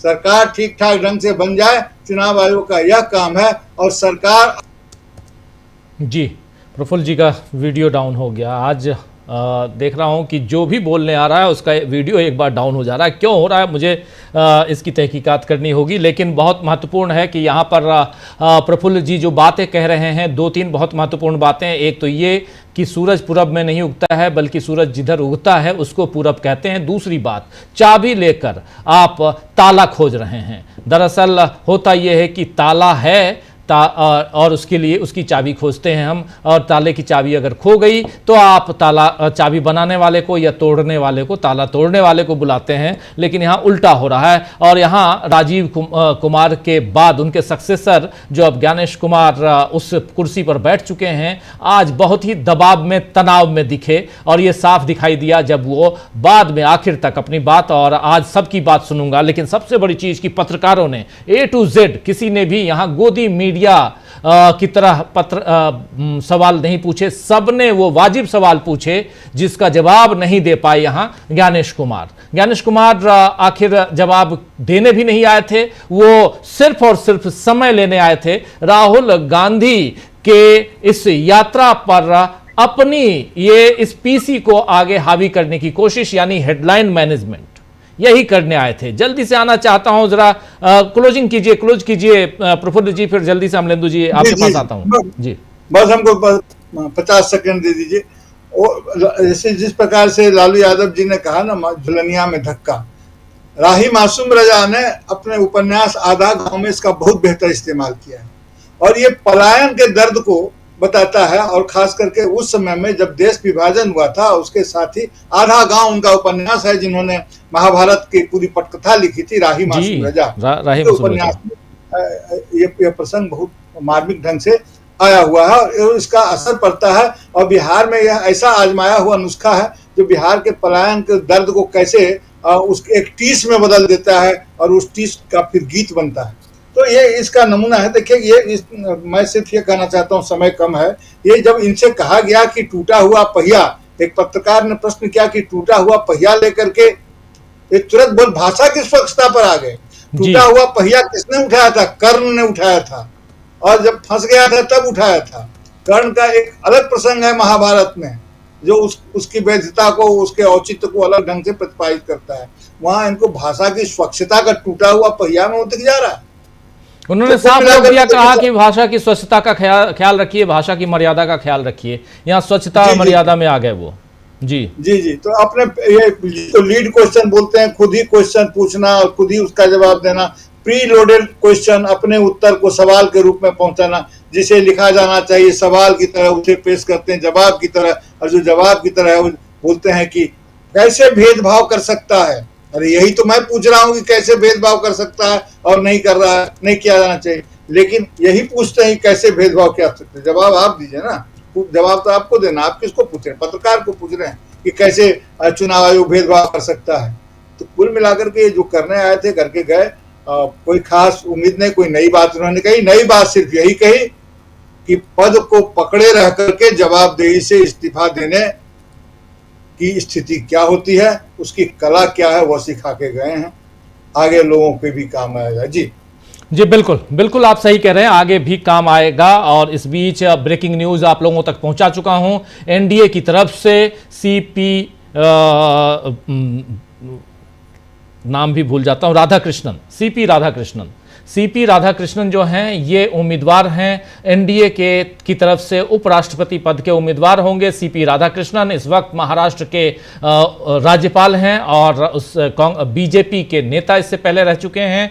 2 बार सांसद चुने गए लोकसभा से, कोयंबटूर से, और 1998 और 1999 में। उसके बाद ये अपना खाता नहीं खोल पाए, और फाइनली चूंकि और जेपी नड्डा ने इसका ऐलान किया है, एनडीए की बैठक में ये इनके नाम पर मोहर लगी। महाराष्ट्र के मौजूदा गवर्नर हैं सीपी राधाकृष्णन। एनडीए की बैठक के बाद जेपी नड्डा ने ऐलान किया है और इसकी जानकारी दी है। एनडीए के तमाम नेता इनके पक्ष में हैं। अब इधर इंडिया गठबंधन की तरफ से उपराष्ट्रपति पद के उम्मीदवार कौन होंगे, ये देखना होगा। आज इंडिया गठबंधन की भी बैठक चल रही है।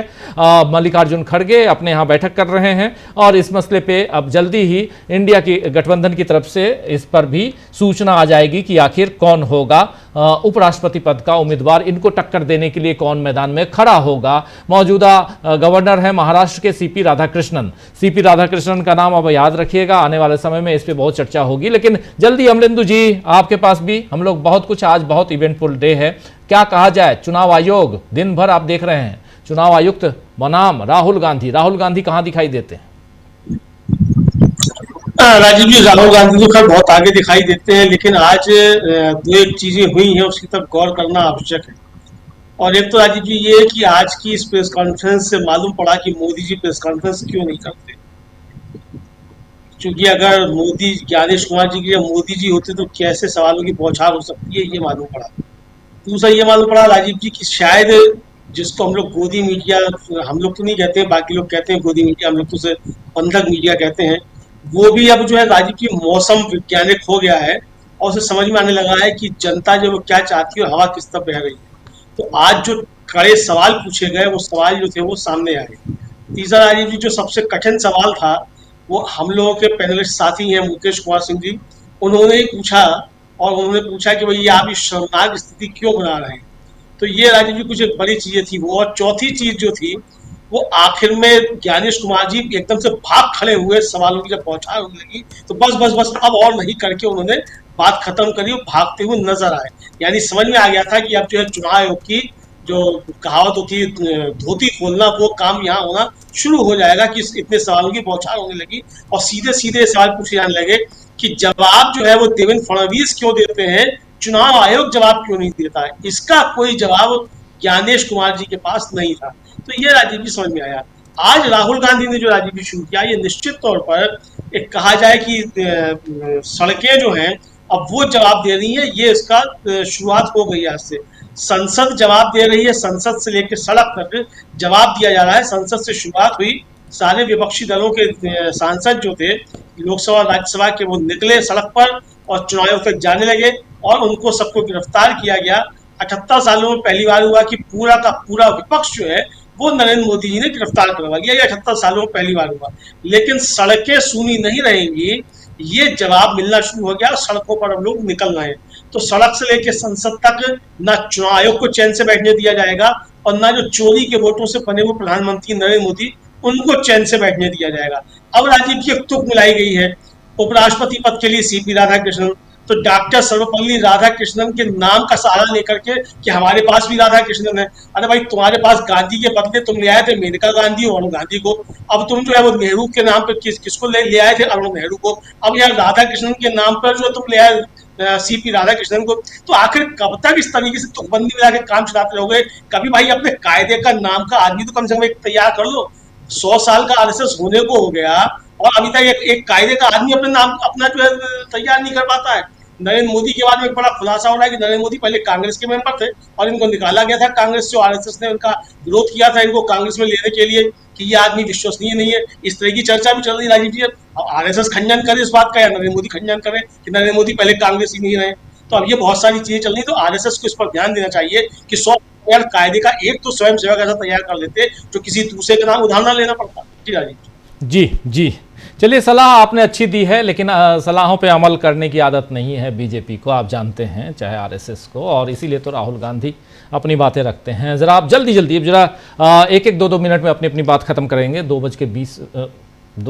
बज के 20 मिनट यानी 8 बज के 20 मिनट हो रहा है और जल्दी से अब खत्म करते हैं। डॉक्टर साहब आपके पास आना चाहता हूँ, क्या यहाँ से चुनाव आयोग अपनी मजबूती दिखा पाया? आज चुनाव आयोग को मजबूत होना चाहिए। और सबसे बड़ी बात, एक बात जिस पे हम लोग चर्चा नहीं कर रहे हैं, बात ये कि चुनाव आयुक्त महोदय सीईसी महोदय कह रहे थे कि किसी का नाम न छूटे बिहार में, ये पॉलिटिकल पार्टीज की जिम्मेदारी है और उनके पास मात्र 15 दिनों का समय है, इसके बाद हम किसी का नाम नहीं लेंगे, किसी का नाम नहीं जोड़ेंगे। भाई ये पॉलिटिकल पार्टीज की जिम्मेदारी है या आपकी जिम्मेदारी है, आपके बीएलओज की जिम्मेदारी है?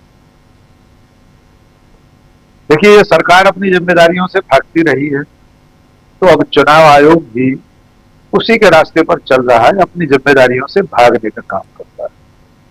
मैं बस एक जिज्ञासा के साथ अपनी बात खत्म करूंगा कि आज की इस प्रेस कॉन्फ्रेंस के बाद क्या ज्ञानेश कुमार दोबारा ऐसी किसी प्रेस कॉन्फ्रेंस का सामना करने की हिम्मत जुटा पाएंगे? जैसे सवाल आज हमारे साथियों ने, मुकेश कुमार सिंह ने, रंजय गोवा ठाकुर ने पूछे और भी पत्रकारों से, उनके पास जवाब नहीं है। इसलिए मुझे नहीं लगता कि अब दोबारा वे प्रेस का सामना कर पाएंगे। बहुत सारी बातें आज हमारे डिस्कशन में रह गई हैं, दिन भर हम लोग लाइव में आप बताते ही रहे कि जिनका घर का पता नहीं है उनका शून्य लिखा जाएगा। तो क्या चुनाव आयोग रात को सड़कों पर निकलकर बेघरबार लोगों के नाम पते इस तरह से लिखता है? और कितने लोग हो सकते हैं शून्य पते पर इस देश में? उन्होंने कहा कि एक नाम के कई लोग हो सकते हैं, बिल्कुल हो सकते हैं, लेकिन सबके पिता का नाम भी एक सा हो। राजकमल दास ही हो 50 पुत्रों के पिता, एक ही पते पर रहते हो, ये कैसे हो सकता है? 124 साल की महिला कैसे हो सकती है? दुनिया के सबसे उम्र दराज लोग भारत में रहते हैं, तो गिनीज बुक को अपने आंकड़े दुरुस्त करना चाहिए। कुल मिलाकर चुनाव आयोग की आज की जो प्रेस कॉन्फ्रेंस है, उसने सरकार और आयोग दोनों को पूरी तरह बेनकाब कर दिया है। अब तक आयोग के लिए बीजेपी बैटिंग कर रही थी, आज आयोग ने बीजेपी के लिए बैटिंग की है। ये इन दोनों का जो रिश्ता है वो पूरी तरह खुलकर सामने आ गया है। लेकिन जो लड़ाई सड़कों पर अब राहुल गांधी या इंडिया गठबंधन के दल और नेता लड़ रहे, वो उस लड़ाई का मुकाबला इस तरह की छोटी प्रेस कॉन्फ्रेंस से बीजेपी नहीं कर पाई। चुनाव तो बीजेपी को लड़ना है, आयोग को नहीं लड़ना। ज्ञानेश कुमार प्रत्याशी नहीं है बिहार में। बिहार में अंततः नीतीश कुमार, नरेंद्र मोदी, उनकी पार्टियों को ही जाकर राहुल और तेजस्वी की जोड़ी का मुकाबला करना है, और आज की तारीख में वे मुकाबले में बहुत पिछड़ गए। जी बिल्कुल। प्रशांत जी, क्या कहेंगे आप? पहले तो मेरा ये जो उपराष्ट्रपति कैंडिडेट आए हैं जी, इनका स्वागत है। सीपी राधाकृष्णन एक जो फौरी तौर पर दिखाई दे रहा है राजीव जी कि ये गुजराती कंपनी के कैंडिडेट नहीं है, ये आरएसएस के खाते से आए हैं और ये जनसंघ के जमाने के हैं। तो अगर धनखड़ जी का कोई रिप्लेसमेंट आने का था तो वो तो वैसा आता कि कोई गुजरात का होता, बीजेपी इनका खास होता। तो ये थोड़ा सा लगता है कि अभी हम लोग इस पर कल परसों और चर्चा करेंगे और बातें आएंगी, लेकिन अभी मुझे लग रहा है और बड़ा मुश्किल में डालेंगे एआईएडीएमके को भी वोट के लिए, क्योंकि बहुत विवादित बयान पीछे दे चुके हैं कि तमिलनाडु अंग्रेजों ने बनाया था, तमिलनाडु के लोगों ने नहीं बनाया था जी। तो तमाम तरीके की, ये बीजेपी के अध्यक्ष रहे हैं तमिलनाडु में और जनसंघ के जमाने के हैं। अब दूसरी बात तो इलेक्शन कमीशन की, मोटे तौर पे मैं 2-3 सवाल पूछना चाहता हूँ। एक योगेंद्र यादव ने सुप्रीम कोर्ट में सवाल पूछा था, उसका जवाब ज्ञानेश कुमार ने आज भी नहीं दिया कि आपने 65 लाख लोग हटाए, जोड़े कितने? एक भी नहीं।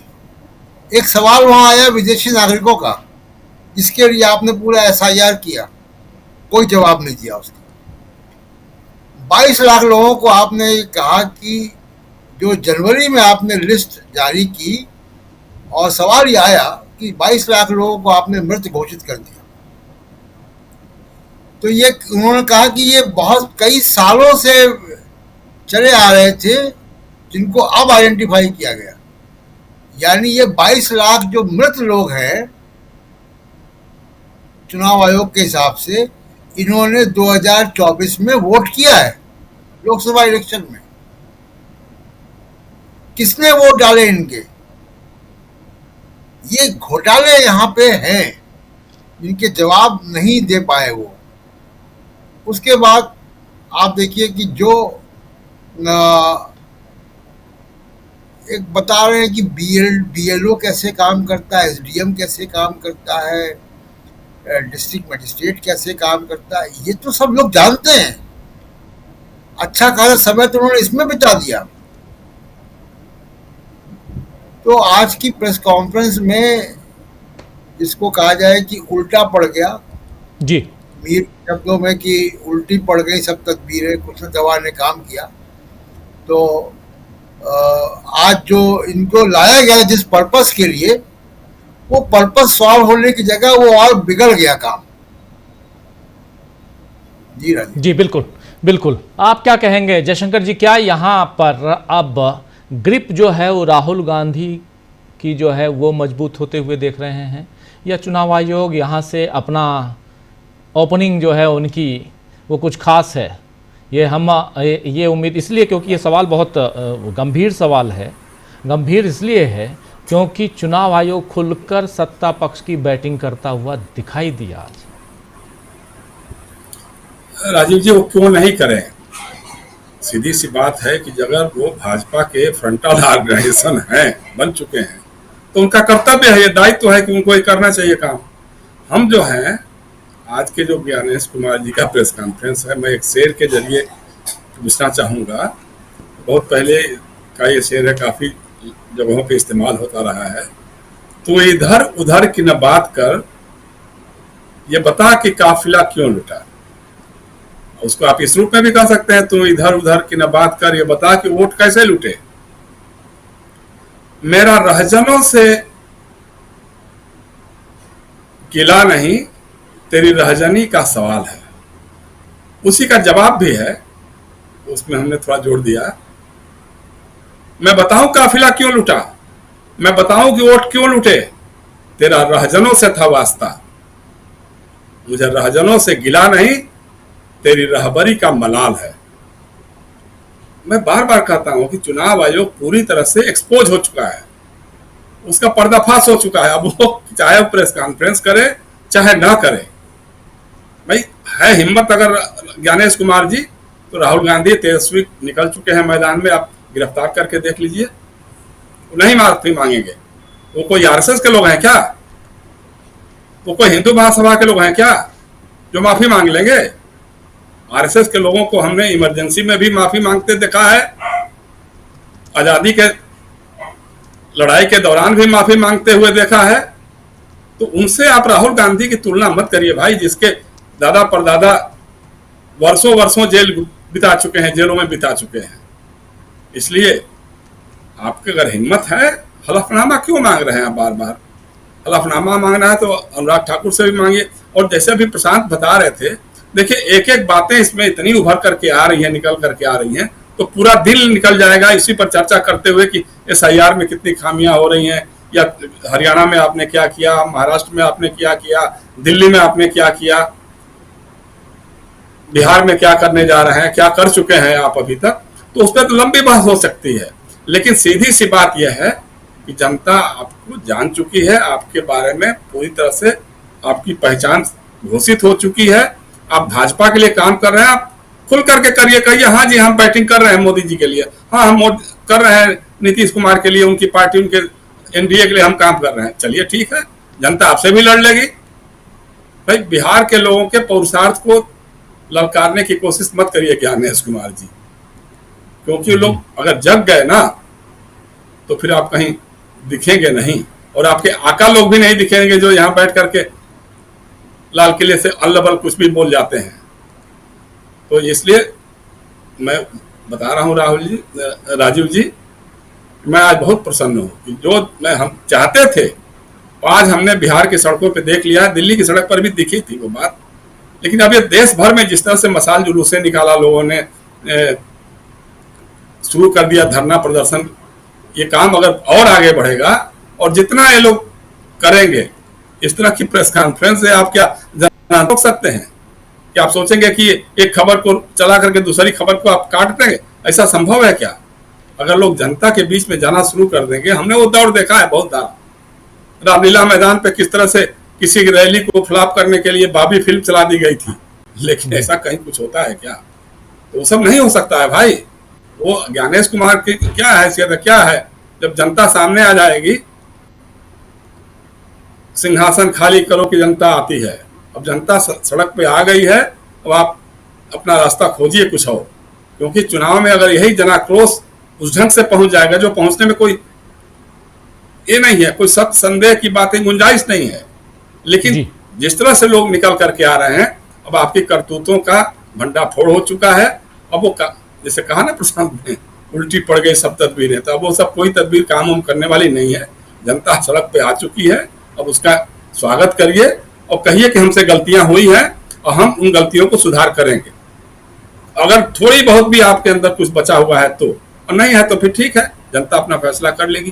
जी राजीव जी। बिल्कुल। इस बीच अखिलेश यादव ने ट्वीट कर वो पावती पूरी दे दी है कि 18,500 एफिडेविट हमने हलफनामा हमने एफिडेविट दिए थे, शपथनामा जब उन्होंने कहा था उपचुनाव में कि धांधली हुई है। और चुनाव आयोग कैसे यहाँ पे डिजिटल इंडिया के ज़माने में आप यहाँ पे किसी चोरी को छिपाने की, किसी बात को छिपाने की कोशिश में आप चोरी कर रहे हैं। ये वहाँ अखिलेश यादव, राहुल गांधी भी लगातार हमलावर हैं, ट्वीट पे ट्वीट कर रहे हैं। ये सारे ट्वीट्स आ रहे हैं, लेकिन चूंकि समय की कमी है इसलिए सब आपके सामने हम पेश नहीं कर पा रहे हैं। प्रफुल्ल जी, एक छोटा कमेंट आपसे भी और फिर शाकिब जी आपसे भी। प्रफुल्ल जी, ये बस जवाबदेही से इस्तीफा देने का ही नमूना है ना, कि पॉलिटिकल पार्टी को इस बात के लिए जवाबदेह करें कि अगर कोई मतदाता छूट जाता है जेन्युइन, तो जिम्मेवारी उनकी नहीं है, जवाबदेही उनकी नहीं है, पॉलिटिकल पार्टी की है।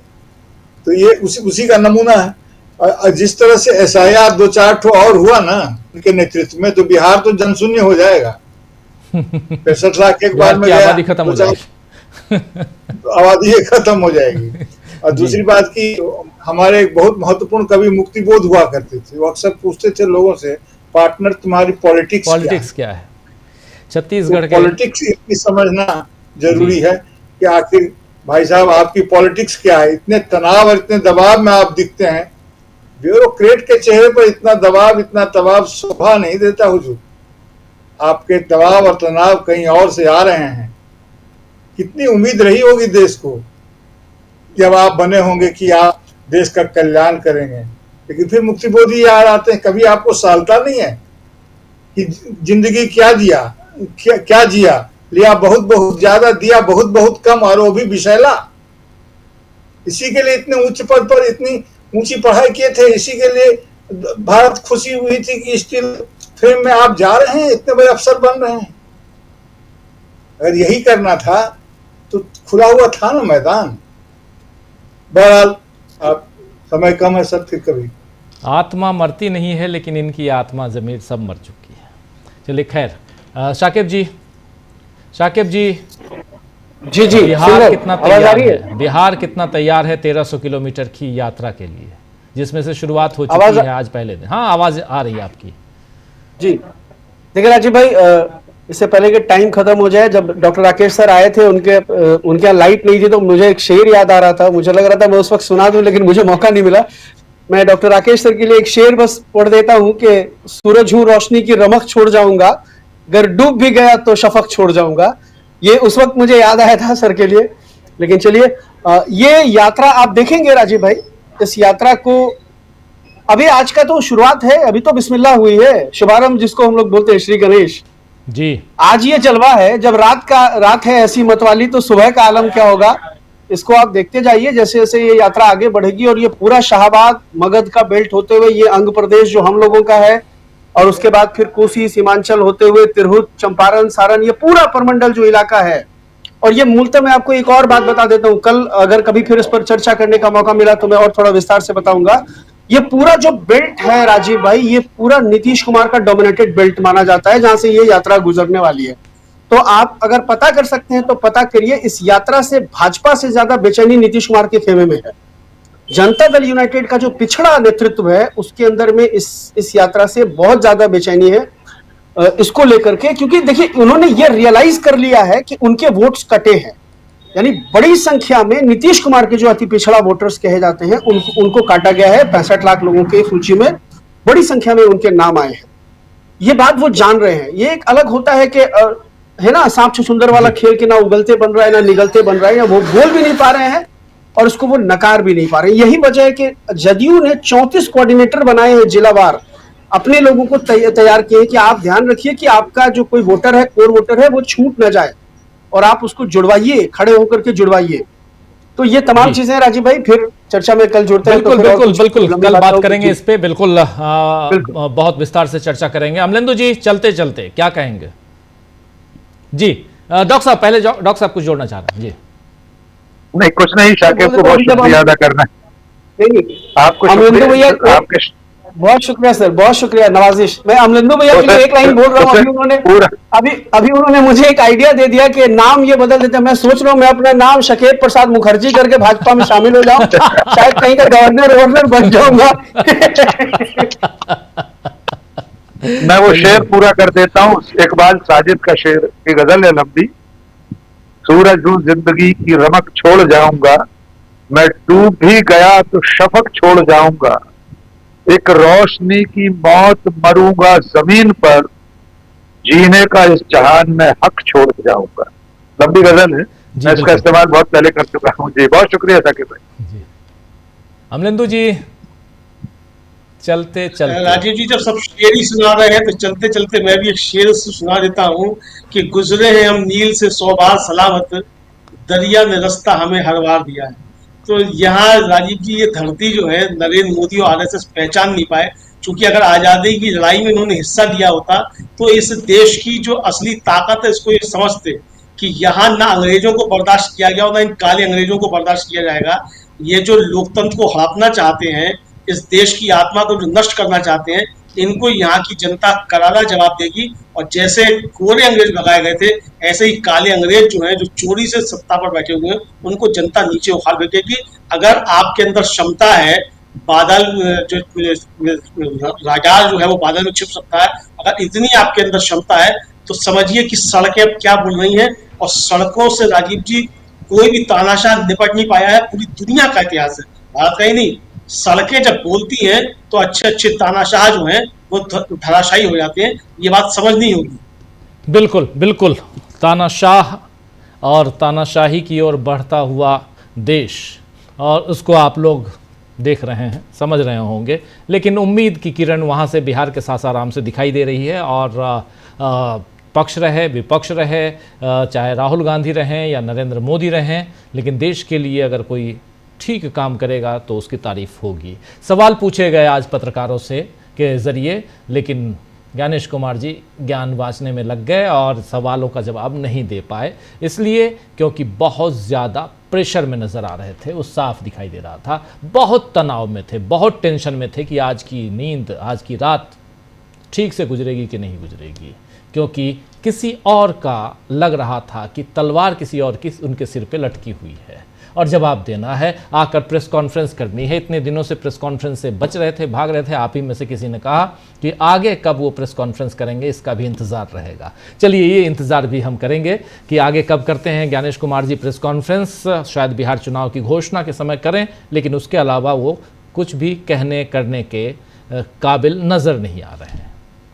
बहुत बहुत शुक्रिया अमलेंदु जी क्लोजिंग कमेंट के लिए। बहुत बहुत शुक्रिया प्रशांत जी, शाकिब जी, डॉक्टर राकेश पाठक जी, जयशंकर जी और प्रफुल्ल कोलख्यान जी, आप सबका बहुत